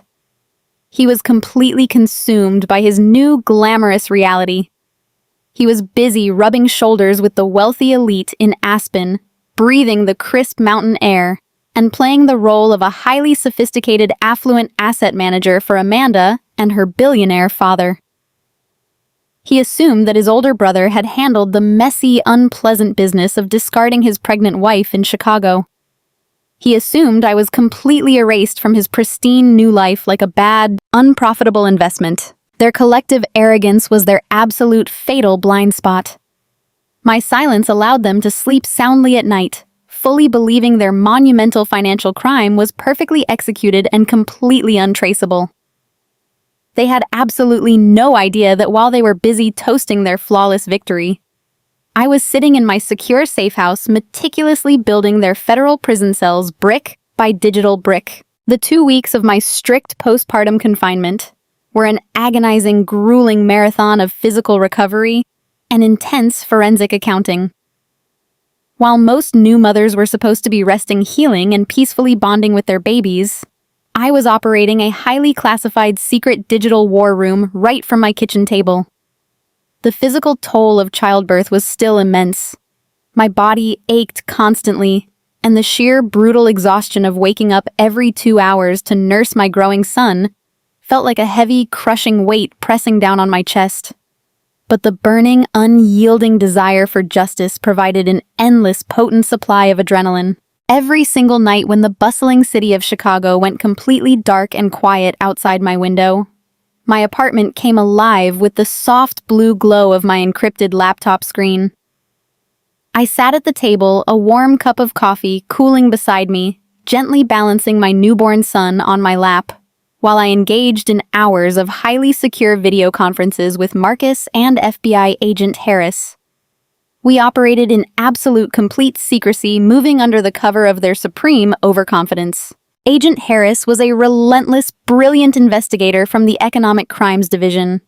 She moved through the complex financial data I provided with the lethal, unwavering precision of a guided missile. Using the time-stamped medical records from my intensive care unit stay and the forged notary seal illegally stamped by my mother-in-law, she rapidly secured the necessary federal warrants.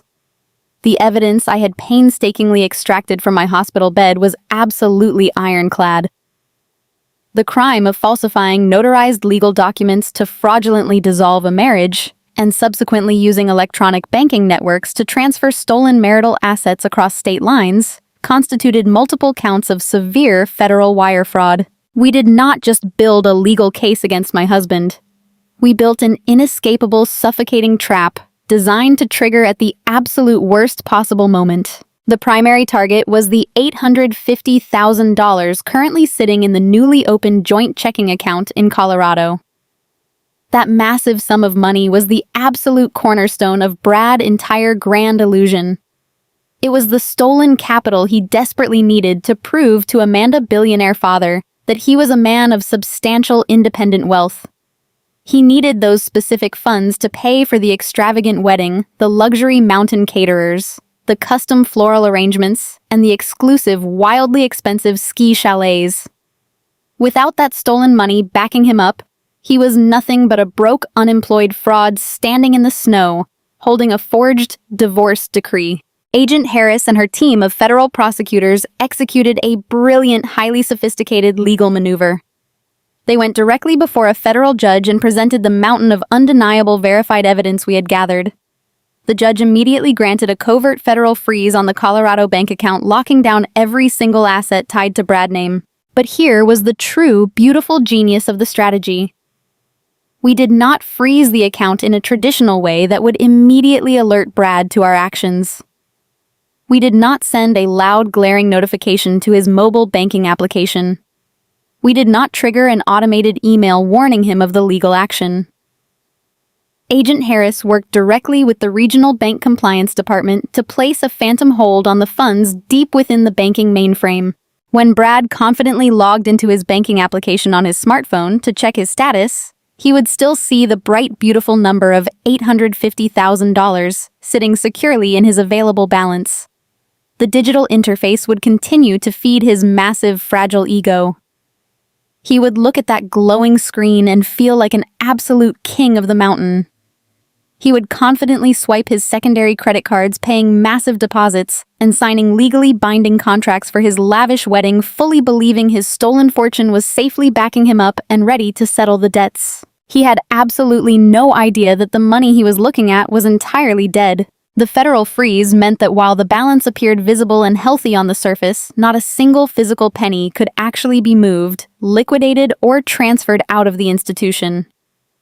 The moment any of the luxury vendors, the high-end jewelers, or the elite event planners attempted to actually settle the massive credit card holds or process a large wire transfer, the transactions would instantly and violently bounce. The funds were locked in a federal purgatory, completely untouchable and entirely useless to him. I sat at my kitchen table late one Thursday night, listening to Agent Harris explain the final, beautiful mechanics of the trap through my laptop speakers. The soft light from the screen illuminated the dark, exhausted circles under my eyes, but my posture was completely rigid, upright, and fiercely focused. The hold is firmly in place. Emily, Agent Harris confirmed, her voice crackling slightly over the secure encrypted connection. Your husband is currently walking around Aspen spending phantom money. We have actively monitored his secondary credit accounts all week. He has already racked up over $250,000 in pending charges for this weekend wedding festivities alone. The vendors have placed the temporary authorizations to hold the services, but the actual hard settlements are automatically scheduled by the merchant processors to hit his accounts on Friday morning. I looked down at my son, who was sleeping incredibly soundly against my chest. His soft, innocent breathing was a stark, beautiful contrast to the absolute, calculated destruction we were orchestrating. And what exactly happens on Friday morning? I asked, my voice low, steady, and completely devoid of mercy. Marcus leaned into the camera frame from his own dimly lit office, his signature shark-like smile gleaming across the screen. On Friday morning, Emily, the entire house of cards collapses under its own weight. The secondary credit cards will automatically attempt to pull from the primary Colorado checking account to settle the massive wedding debts. The federal freeze will instantly trigger a hard, unyielding decline. Every single vendor, the caterers, the resort management, the luxury jewelers will simultaneously receive a catastrophic insufficient funds alert. And because he is attempting to process hundreds of thousands of dollars in a single business day across multiple state lines, the banking system will automatically flag his profile for severe fraud risk, instantly locking him out of every single financial avenue he currently possesses. He will be completely stranded. I stated the reality of the situation, tasting like sweet, heavy honey on my tongue. The man who abandoned me in a hospital room with $12 was about to experience true poverty. Stranded, completely humiliated, and entirely exposed. Agent Harris added her tone, carrying a deep, formidable respect. We have local federal agents on standby in Aspen right now. We are purposely letting him proceed with the rehearsal dinners and the grand celebrations today to maximize the psychological and public impact. We want him fully surrounded by Amanda wealthy family, the billionaire father, and the high society guests when the financial floor completely gives out. Once the vendors start demanding their money and the local mountain police are called for defrauding the luxury resort, my agents will step in from the shadows and execute the federal arrest warrants for wire fraud and document forgery. I thanked them both profusely for their tireless work and ended the video call. The apartment plunged back into a deep, comforting silence. I slowly stood up from the kitchen table, supporting the precious weight of my newborn son, and walked over to the large floor-to-ceiling window overlooking the dark Chicago streets. The city was glowing with millions of tiny amber lights stretching out endlessly toward the dark, freezing expanse of the lake. I thought about Brad and his mother, Susan. I thought about Trent and his arrogant, heartless eviction notice. They had all sat around my kitchen table, drinking my coffee, pretending to love me while meticulously plotting my total ruin. They thought they could strip a woman of her dignity, her home, and her life savings just because she was about to become a mother. They truly believed that motherhood made a woman weak, vulnerable, and easily broken. They did not understand that motherhood is a forged primal armor. It strips away all lingering fear and hesitation, leaving behind an absolute relentless force of nature. For 2 agonizing weeks, I had swallowed my deep emotional pain. I had quietly endured the severe physical agony of postpartum recovery, the terrifying isolation of a secret safe house, and the cruel, mocking silence of the family that betrayed me. I deliberately let them believe I was a pathetic, penniless loser crying in the dark. I gave them the false, warm comfort of their own perceived brilliance. I pressed my forehead against the cool glass of the window, a genuine, fierce smile finally spreading across my exhausted face. Tomorrow morning, the sun would rise over the pristine, snow-capped mountains of Aspen. Brad would wake up in a luxury suite, put on a custom-tailored tuxedo, and prepare to marry a billionaire daughter.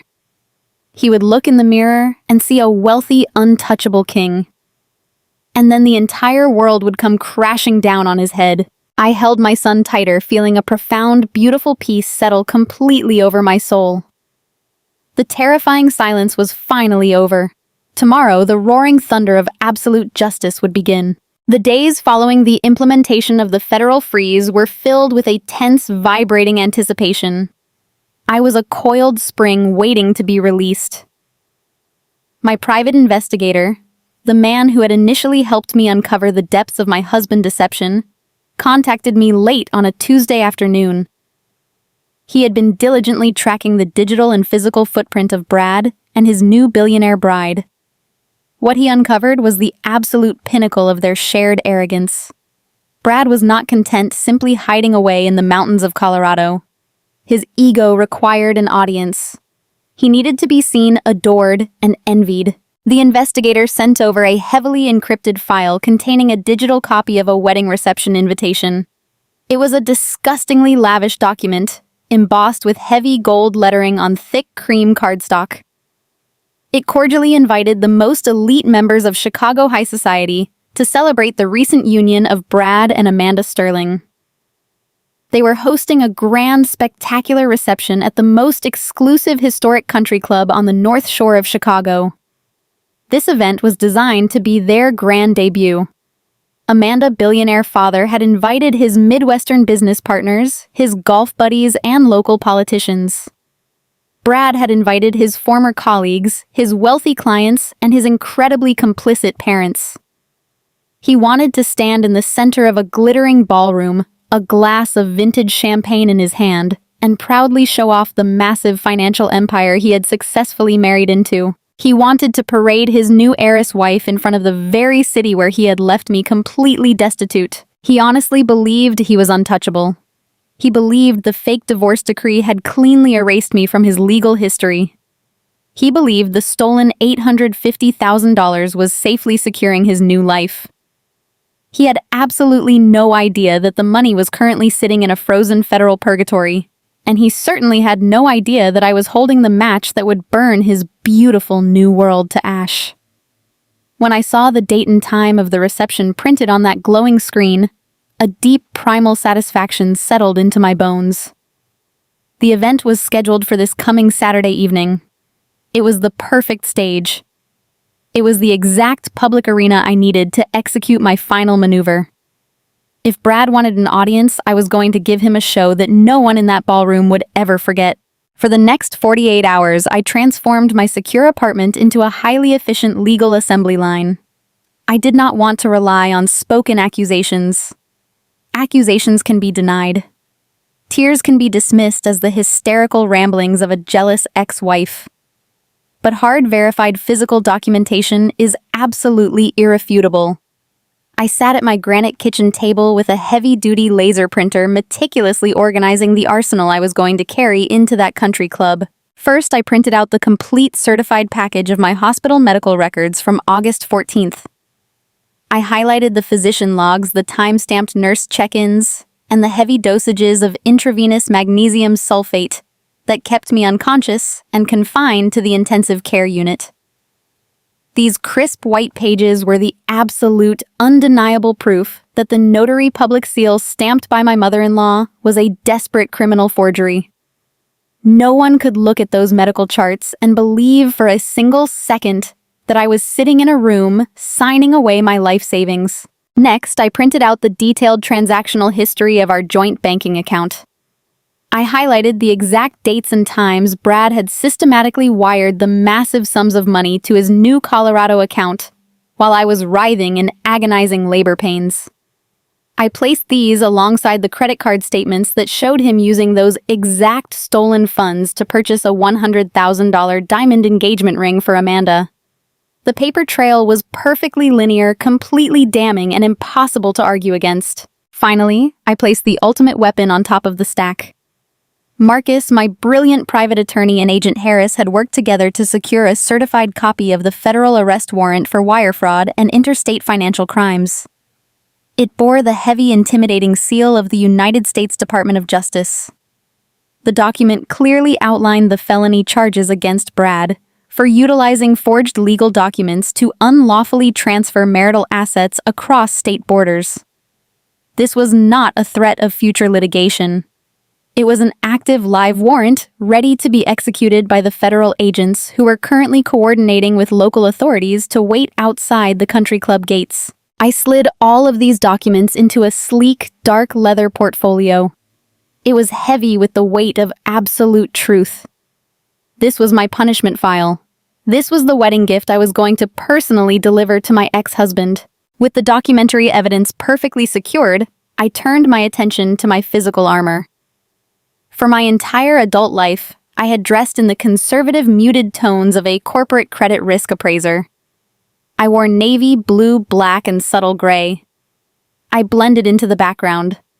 I made myself small and unobtrusive so men like Brad could take the spotlight. But I was no longer that woman. That compliant, obedient wife had died the moment she saw her bank balance reduced to $12. I arranged for a trusted, highly vetted night nurse, recommended by my attorney, to come to the apartment. Once she arrived and I knew my son was safe, I took a private car to a high-end boutique on the Magnificent Mile. I walked past the racks of sensible business suits and safe evening gowns. I told the saleswoman exactly what I was looking for. I wanted a dress that commanded absolute attention. I wanted a dress that made it physically impossible for anyone in a room to look away. I wanted the brightest, most unapologetic shade of red in the entire store. Red is the color of emergency. It is the color of danger, of a warning light flashing in the dark.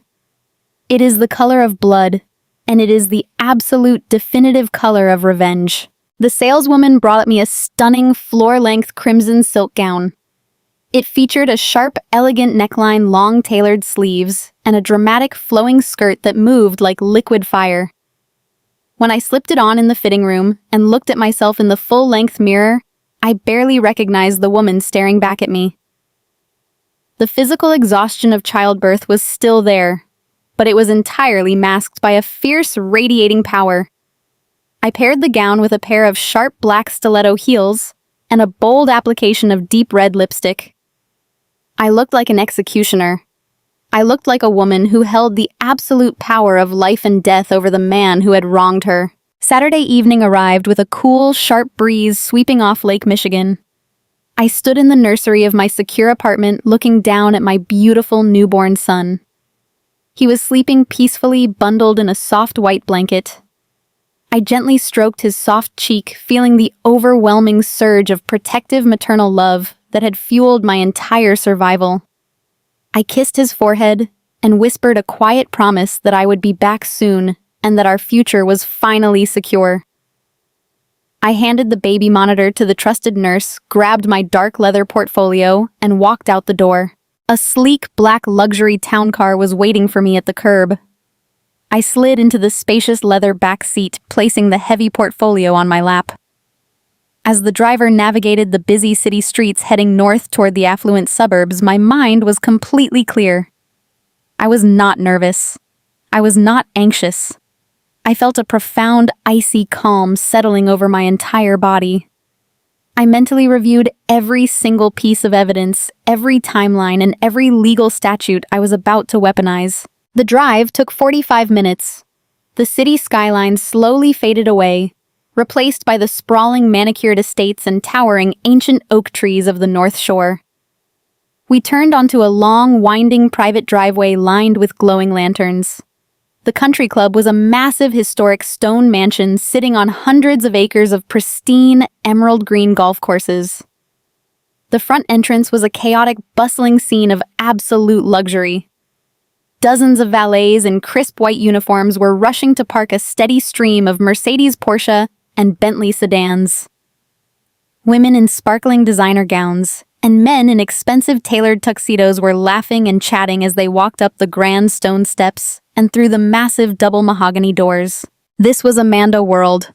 This was the glittering, exclusive society that Brad had desperately wanted to infiltrate. He had thrown away a loyal, loving wife and a beautiful, innocent son just to buy a temporary ticket into this exact building. The town car rolled to a smooth stop right at the front of the grand entrance. A valet immediately stepped forward and opened my door. I stepped out onto the cobblestone driveway, the sharp heel of my stiletto striking the ground with a definitive solid click. The bright crimson silk of my gown instantly caught the ambient light, contrasting sharply with the sea of safe black and navy blue suits surrounding me. Several guests paused their conversations, turning to look at me with curiosity and quiet admiration. I ignored them all. I tightened my grip on the dark leather portfolio. I kept my shoulders pulled back, my spine completely straight, and my head held high. I walked up the grand stone steps, my heels echoing with a steady rhythmic cadence. The heavy mahogany doors were propped wide open, inviting the wealthy elite inside for a night of celebration. I stepped over the threshold and into the grand foyer. The air was thick with the scent of expensive perfume, roasted catering, and hundreds of vibrant imported floral arrangements. The sounds of a live classical string quartet drifted from the main ballroom, mingling with the loud, joyful chatter of 200 wealthy guests. They were all completely unaware that the man they were celebrating was a fraud, a thief, and a federal criminal. I paused for a fraction of a second, taking in the opulent surroundings. Brad had wanted a grand, spectacular introduction to his new life. He had wanted the perfect audience to witness his ultimate victory. I smiled a cold, ruthless smile that did not reach my eyes. He was about to get exactly what he wanted. Today, I was going to give my ex-husband an unforgettable wedding gift, and I was going to deliver it directly in front of the billionaire father he was trying so desperately to impress. I adjusted my grip on the portfolio and walked slowly toward the glowing lights of the main ballroom, ready to unleash the storm. The Oak Brook Country Club was an absolute monument to old money and generational wealth. I stood in the shadowed vestibule just outside the grand ballroom, taking in the sickening display of luxury and excess. Through the slightly parted, heavy mahogany doors, I had a clear, unobstructed line of sight into the heart of the celebration. The massive space had been completely transformed into a breathtaking winter wonderland of pure extravagance. Thousands of imported white roses and delicate orchids spilled over the high balconies and cascaded down the sweeping grand staircases. Massive, brilliant crystal chandeliers hung from the vaulted ceilings, casting a warm golden light over the crowd. 500 elite guests filled the room, wearing expensive designer evening gowns and perfectly tailored black tuxedos. They were the absolute top tier of Chicago high society, mingling drinking vintage champagne and celebrating a union built entirely on stolen money and forged documents. The elegant sweeping melody of a live string quartet drifted through the air, playing a soft classical waltz that masked the dark, ugly truth of the evening. Waiters in pristine white jackets moved effortlessly through the crowd, carrying silver trays loaded with expensive caviar and gourmet hors d'oeuvres. It was a picture-perfect scene of wealth and privilege, and every single flower, every drop of champagne, and every note of music had been paid for with my stolen life savings. I thought about the $12.50 Brad had left me with while I was in agonizing labor. I thought about the terrifying hours I spent in the intensive care unit fighting for my life while he was busy emptying our bank accounts. The contrast between my brutal reality and their glittering celebration was enough to make my stomach turn, but I forced the nausea down. I replaced my pain with a cold, hard shell of pure resolve. I shifted my gaze toward the grand head table positioned at the very front of the ballroom. There, sitting right in the center of the spotlight, were my former parents-in-law, Robert and Susan. They were dressed in the finest luxury clothing, beaming with an absolutely nauseating level of pride. They were holding court surrounded by the regional banking tycoon, Amanda Father, and his wealthy business associates. I could hear Susan's shrill, boastful voice carrying over the gentle music. She was leaning across the table, a crystal champagne flute in her hand, telling anyone who would listen how incredibly proud she was of her brilliant, successful son. She talked loudly about how Brad and Amanda were a perfect match of equal financial stature and undeniable corporate pedigree. She laughed and clinked her glass, playing the role of the proud high society mother flawlessly. Looking at her smiling face, a fresh wave of revulsion swept through my body. The deep hypocrisy of her actions was staggering. Just 2 weeks ago, this exact same woman had sat at my kitchen table drinking the coffee I brewed for her, fully knowing her son was executing a plan to steal my entire financial future. She had illegally stamped her notary seal on a fraudulent divorce decree, swearing to the court that I had signed away my rights while I was actually unconscious in a hospital bed. She had actively participated in a federal crime to clear the path for her son to marry a billionaire heiress, completely abandoning the innocent grandchild I was carrying. And now she was drinking champagne paid for by the very woman she had helped destroy. Robert sat beside her, puffing out his chest and nodding along to his wife's boasts. He looked like a man who had finally arrived at the destination he always believed he deserved. He was patting Brad on the back, congratulating him on his incredible success. Neither of them had any idea that the $850,000 of my money that Brad used as capital to show off to Amanda's family was currently stuck in the banking system, frozen by a federal court order. They had absolutely no idea that their entire glittering world was currently standing on a financial trapdoor that was about to swing wide open. I tightened my grip on the heavy, dark leather portfolio resting in my hands. The portfolio felt like a solid physical anchor, keeping me grounded and focused. Inside were the comprehensive medical records proving I was in the intensive care unit on the day of the forged divorce.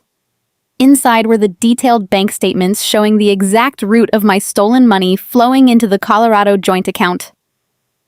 And most importantly, right on top of the stack was the federal arrest warrant for wire fraud bearing the heavy, intimidating seal of the United States Department of Justice. I was not walking into this room empty-handed. I was walking in carrying the absolute instrument of their total destruction. I took a deep, slow breath, ignoring the lingering physical pain in my recovering body. I was wearing the brightest, most unapologetic shade of red silk. In a sea of conservative black, navy blue, and pure white decor, I knew I would look like a blazing warning fire. The master of ceremonies, a polished man with a booming voice, tapped the microphone at the front of the room. He called for the attention of the 500 elite guests, asking everyone to please quiet down and raise their glasses to toast the happy newlyweds. The room filled with the musical chime of crystal glasses clinking together. Brad stood up, holding Amanda, hand, his face glowing with pure, unadulterated arrogance. It was time. I gave a subtle nod to the 2 plainclothes federal agents who were waiting silently in the shadows behind me. They stepped back, giving me the space I needed to take the lead. I reached out and placed my hands flat against the massive, heavy mahogany doors. With one strong, deliberate push, I threw the doors wide open. The heavy wood swung inward with a deep, resonant thud that echoed like a gunshot over the quiet, polite murmurs of the crowd. I stepped over the threshold and into the brilliant light of the ballroom. The visual impact of my entrance was immediate and entirely catastrophic. In my brilliant crimson gown, I stood out against the pristine white floral arrangements like a loud, blaring siren. I kept my head held high, my spine perfectly straight, and my gaze locked directly onto the head table. I did not look at the confused guests. I did not look at the waiters. I looked only at the people who had tried to bury me. I took my first step into the room, my sharp black stiletto heel striking the polished marble floor with a definitive solid click. Click, click, click. Every single step I took was a loud, rhythmic drumbeat of impending justice. The elegant music from the live string quartet faltered abruptly and died out entirely as the musicians noticed the sudden severe shift in the energy of the room. The polite, gentle laughter of the wealthy crowd faded away, melting into a heavy, terrifying silence. 500 elite guests slowly lowered their champagne glasses, turning their heads in unison to stare at the woman in the red dress who had just interrupted the grand toast. The air in the massive ballroom grew instantly cold thick with confusion and a rapidly spreading sense of dread. I continued my slow, deliberate walk down the center aisle. The crowd instinctively parted before me, stepping back and clearing a wide path as if they could physically sense the danger radiating from my presence. I saw Susan notice me first. The proud, boastful smile on her face froze instantly. Her eyes widened to the size of saucers, staring at me, as if she were looking at a ghost rising from the grave. The crystal champagne flute slipped from her trembling fingers and shattered violently against the marble floor, spilling expensive vintage wine across her designer shoes. She let out a sharp, strangled gasp, covering her mouth with her hands as her entire body began to shake. The illusion of the proud, high society mother completely shattered, revealing the terrified criminal hiding underneath. Robert followed his wife, panicked gaze. When he saw me walking down the aisle holding the leather portfolio, his face drained of all color. The ruddy, healthy glow of his cheeks vanished, leaving him looking pale and sickly. He took a stumbling, clumsy step backward, bumping heavily into a waiter carrying a tray of appetizers. They had assumed I was a broken, penniless victim crying alone in the dark. They had assumed I would accept my fate and disappear quietly. They had never in their wildest nightmares expected me to walk right into the center of their high society sanctuary, looking like a cold, calculating executioner. And then my eyes found Trent. He was standing near the edge of the large, polished dance floor holding a drink and confidently chatting with a group of wealthy real estate developers. When his eyes landed on my red dress, the smug, arrogant smirk he always wore completely vanished from his face. He physically recoiled, taking 2 rapid steps backward in pure, unadulterated horror. He knew exactly what he had done. He knew all about the fraudulent shell companies, the stolen funds, and the illegal eviction notice he had personally delivered to my hospital room.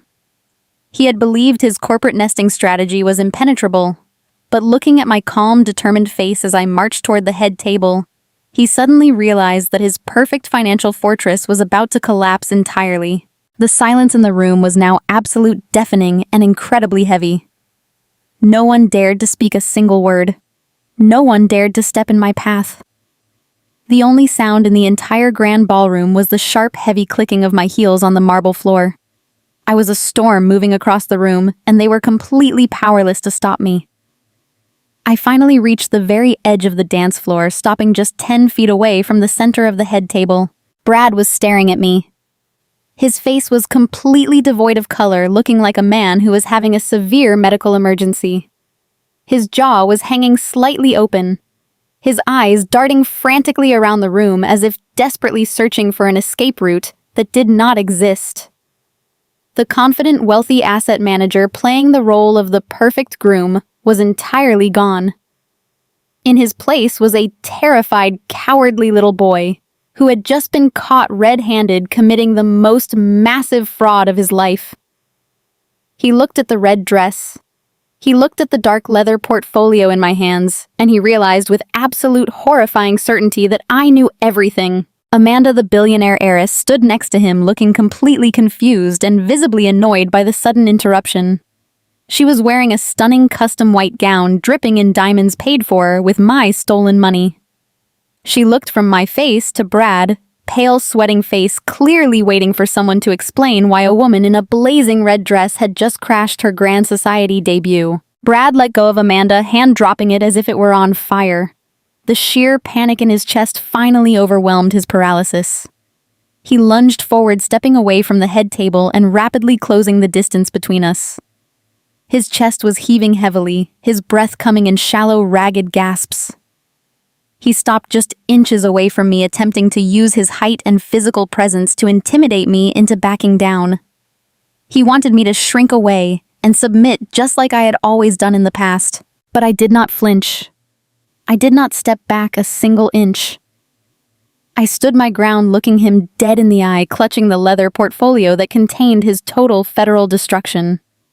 I could smell the sharp, bitter scent of his fear rolling off his skin, mixing with the expensive cologne he had worn to his fraudulent wedding. He leaned down, bringing his face incredibly close to mine. His eyes were wide with a frantic, desperate panic, completely stripped of all his usual charm and arrogance. He lowered his voice into a harsh, vicious whisper, ensuring the surrounding guests and his new, wealthy bride could not hear the words escaping his lips. "What the hell are you doing here?" he hissed, his voice trembling with rage and absolute terror. "Security, get this madwoman out." I did not shrink back when Brad hissed his pathetic, desperate threat. I did not cower or let my voice tremble in fear. I simply looked at the man who had promised to love me and felt absolutely nothing but a cold, deep void. I stepped neatly around his trembling frame, ignoring his frantic attempts to block my path. My crimson silk dress swept elegantly across the polished marble floor as I walked purposefully toward the master of ceremonies. The poor man was completely frozen in shock, holding the silver microphone loosely in his hand, unsure of how to handle the sudden disruption of the grand schedule. I reached out and pulled the microphone from his grasp with a firm, smooth motion. I turned to face the vast, glittering expanse of the ballroom. 500 pairs of eyes belonging to the most elite members of Chicago high society were locked entirely onto me. The silence in the massive room was absolute and heavy, thick with unspoken questions. I brought the microphone to my lips and spoke with a crystal-clear, unwavering voice that echoed powerfully off the vaulted ceilings and the imported crystal chandeliers. "Excuse me for the interruption," I announced, letting the heavy words ring out into the silent space. "But I think Amanda family needs to know they are marrying their daughter off to a miserable con artist. A man who abandoned his wife in childbirth to steal $850,000 and run away." The reaction was instantaneous and entirely catastrophic. A collective, sharp intake of breath swept through the crowded room like a sudden, powerful vacuum. Wealthy women covered their mouths in sheer horror. Men shifted uncomfortably in their expensive, tailored suits, whispering urgently to one another, trying to process the magnitude of the scandal unfolding before their eyes. At the head table, Amanda dropped her vintage champagne flute. The delicate crystal shattered violently against the table, splashing dark wine across the pristine white linen tablecloth. She stared at me with wide, terrified eyes, her perfect fairy tale wedding collapsing in real time. But I was not looking at her. I fixed my gaze entirely on her father. He was a towering, imposing man with a formidable reputation as a ruthless banking tycoon. He knew the complex language of money. He knew the dark mechanics of financial fraud. And he knew exactly when someone was lying to his face. I walked directly up to the absolute center of the head table. Brad was scrambling desperately behind me, trying to grab my arm to physically silence me. I ignored his frantic, grasping hands, stepping out of his reach. I lifted the heavy, dark leather portfolio I had carried with me all night and tossed it squarely onto the main table right in front of Amanda billionaire father. The heavy, solid thud of the thick document stack hitting the wood sounded exactly like a judge bringing a wooden gavel down in a silent, quiet courtroom. I did not come here to make empty emotional accusations, I stated, looking directly into the older man, deep calculating eyes. Inside that portfolio, you will find the certified legal medical records proving I was entirely incapacitated in a hospital intensive care unit, fighting for my very life, while his mother fraudulently notarized my forged signature on a fake divorce decree. You will also find the exact bank routing numbers showing precisely how your new son-in-law wired my entire life savings across state lines to pay for this very wedding reception. Amanda father did not say a single word. His face was a strict mask of cold, terrifying calculation. He reached out with a steady, experienced hand and pulled the dark leather portfolio toward his chest. He flipped the heavy cover open. As a man who had spent 40 years operating in high-level finance, it only took him a few short seconds to understand exactly what he was looking at. He saw the official time-stamped physician logs proving my physical location. He saw the illegal forged notary stamp provided by Susan. He saw the clear, undeniable digital paper trail of the stolen $850,000 moving directly from my Chicago joint account into the newly created Colorado account. The color completely drained from his weathered face, replaced quickly by a dark, dangerous shade of furious purple. He realized instantly that the wealthy, successful asset manager his daughter had just married was nothing but a cheap, parasitic gold digger. Brad had used a dying woman's stolen money to buy his way into their prestigious family. Brad finally reached the edge of the head table. His custom tuxedo was slightly rumpled and he was sweating profusely under the bright ballroom lights. He threw his hands out in a frantic, pleading gesture. "Sir, please do not listen to a word she says." Brad begged, his voice cracking with sheer, unadulterated panic. "She is completely unstable. She is just a bitter, jealous ex-wife trying to ruin our special day. Those documents are completely fabricated and entirely fake." Amanda father slowly looked up from the stack of papers. He did not yell. He did not raise his voice or cause an undignified scene. He simply looked at Brad with a gaze so filled with pure, lethal disgust that Brad actually physically recoiled. "You paid for my daughter's expensive engagement ring with this woman's stolen money." The billionaire stated, his voice dripping with quiet, heavy venom. "You used a fraudulent corporate shell company to buy that luxury mountain condo. You are not a millionaire, Brad. You are a common, desperate thief." Brad's mouth opened and closed repeatedly, but no sound came out. His entire grand, beautiful illusion had just been utterly obliterated in front of 500 of the most powerful, wealthy people in the city. I turned my attention to my former in-laws, Susan and Robert. They were sitting completely frozen in their ornate chairs, looking like statues. Susan's face was completely ashen. The proud, boasting mother of the groom from 5 minutes ago had entirely vanished into thin air. "Susan," I said, my voice carrying clearly through the silent listening room.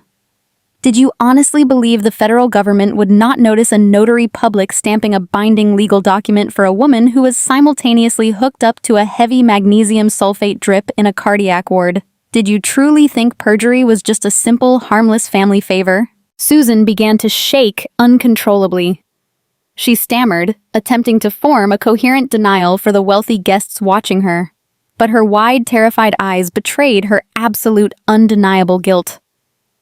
Robert looked down at the polished floor, unable to meet the harsh, judging gaze of anyone in the room.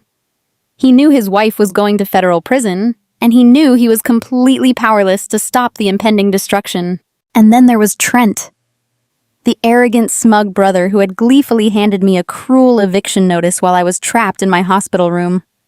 He was currently trying to quietly edge his way toward the ballroom exit, hoping to disappear into the dark night before anyone noticed him. I pointed my finger directly at his retreating back. "Trent." I called out loudly, ensuring every single person in the room heard his name. "Vanguard Holdings, LLC is officially listed as a primary fraudulent entity in a massive federal money laundering investigation. You happily moved stolen marital assets through your commercial real estate business to hide your brother crimes."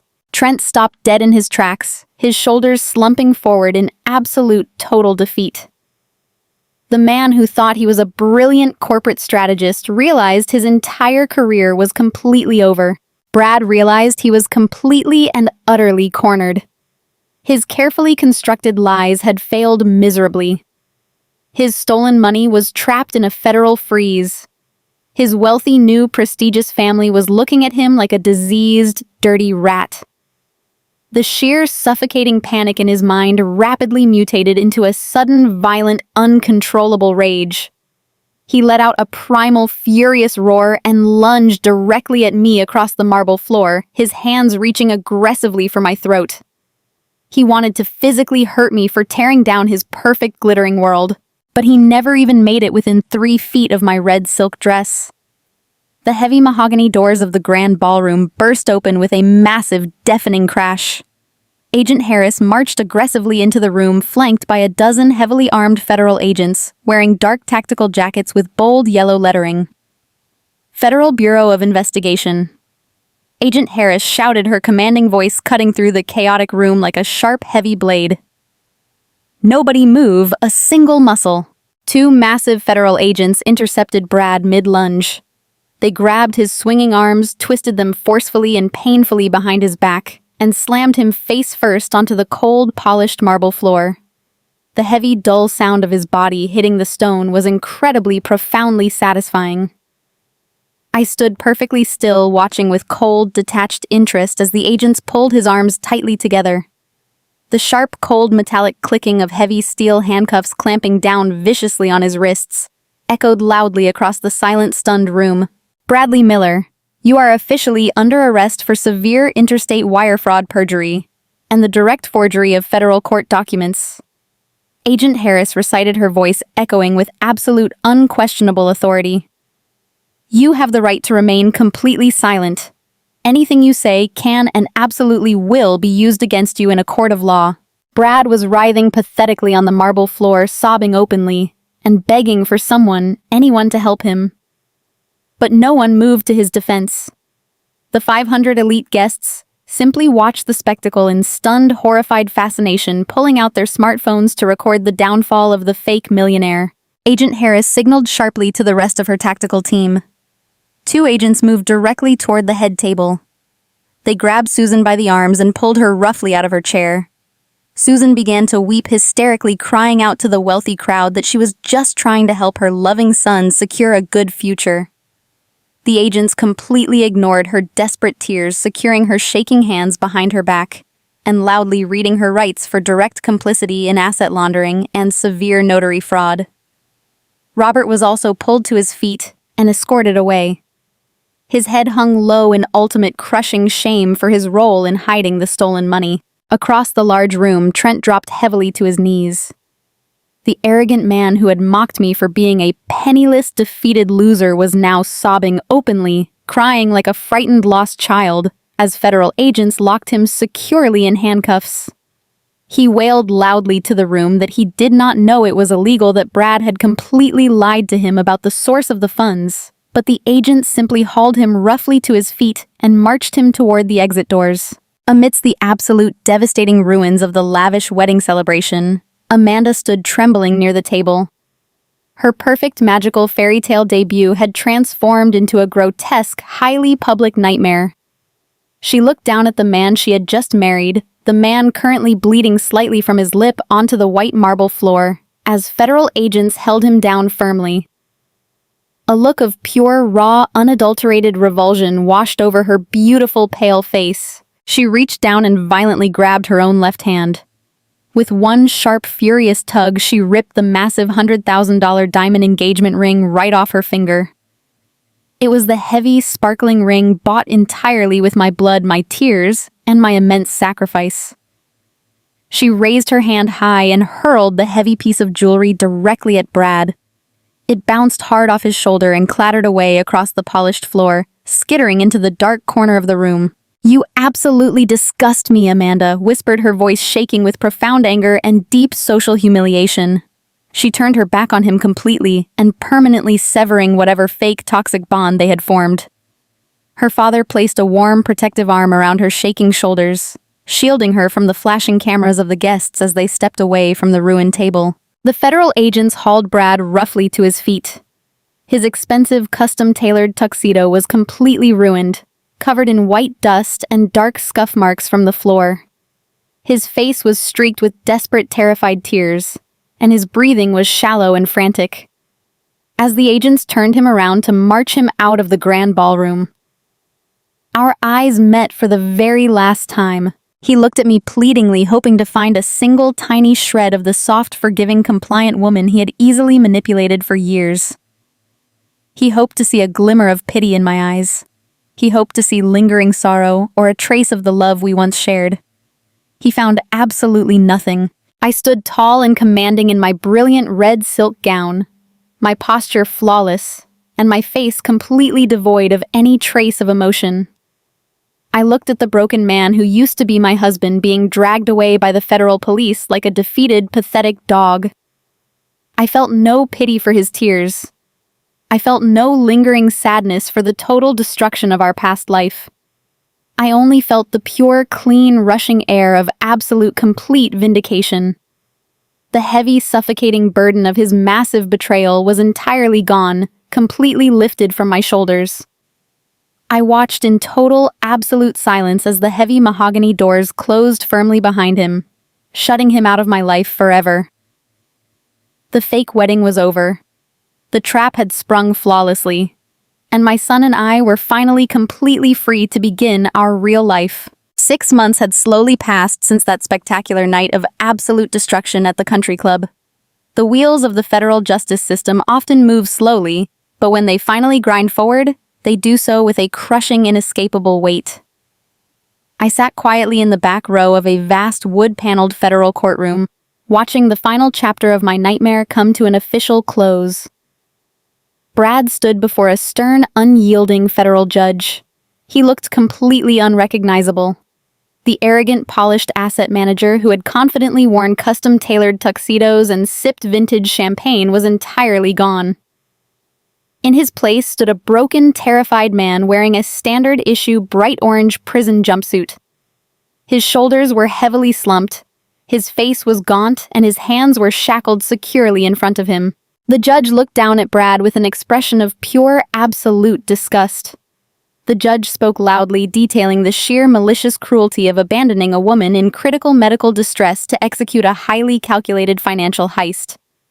The judge specifically noted that using the sacred institution of marriage and the vulnerability of childbirth as weapons for corporate fraud was a deeply repulsive act.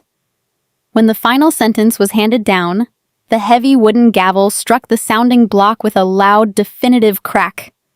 Brad was sentenced to 12 long years in a maximum security federal penitentiary, without the possibility of early parole. I watched him physically collapse inward as federal marshals grabbed his arms and marched him out of the courtroom through a heavy steel side door. I did not shed a single tear. I felt no lingering sorrow and no pity. I only felt the clean, rushing air of pure, unadulterated justice. The catastrophic fallout extended far beyond my ex-husband.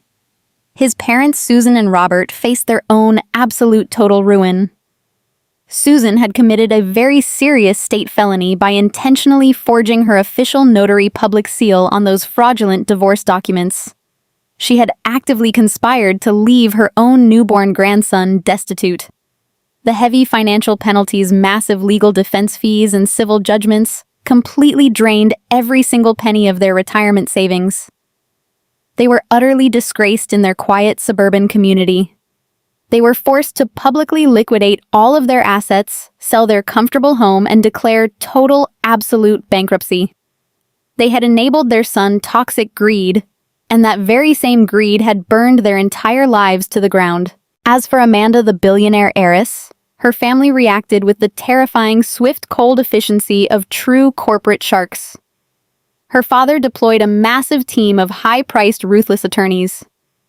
Within 48 hours of Brad being handcuffed and dragged out of his own wedding reception, the marriage was officially and permanently annulled.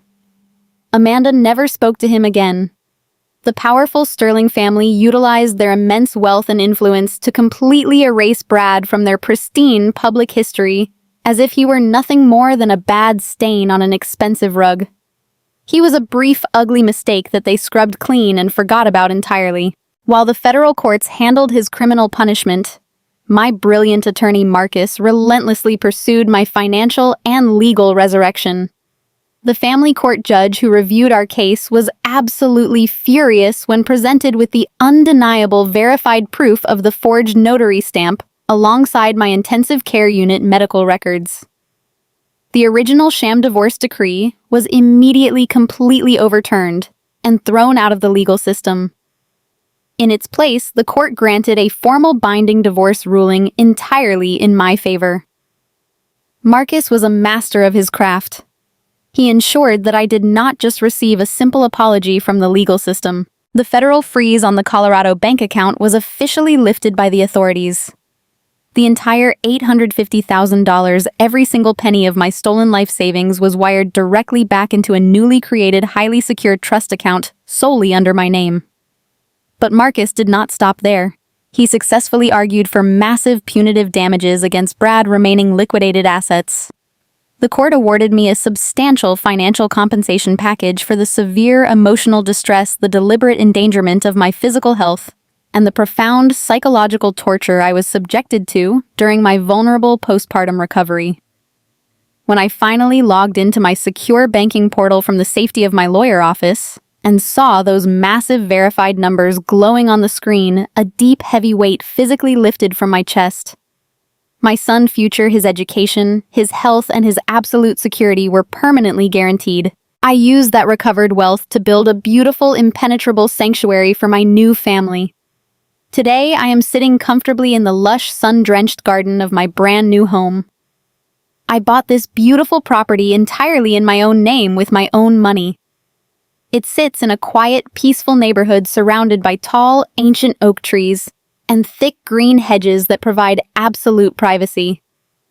The warm, golden afternoon sun filters softly through the vibrant green leaves, casting gentle, dancing patterns of light across the smooth wooden planks of the patio.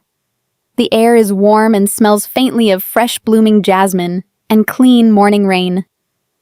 It is a quiet, deeply peaceful environment, completely free from the toxic lies, manipulation, and cruel arrogance that once defined my existence. Just a few feet away from my comfortable rattan chair, my little son is sleeping perfectly peacefully in his outdoor bassinet. He is healthy, strong, and incredibly beautiful. The soft, gentle breeze rustles his fine hair as his tiny chest rises and falls in a steady, calming, rhythmic motion. He knows absolutely nothing of the dark, ugly storm that raged around his birth. He knows nothing of the federal agents, the forged documents, or the cold marble floor of the country club.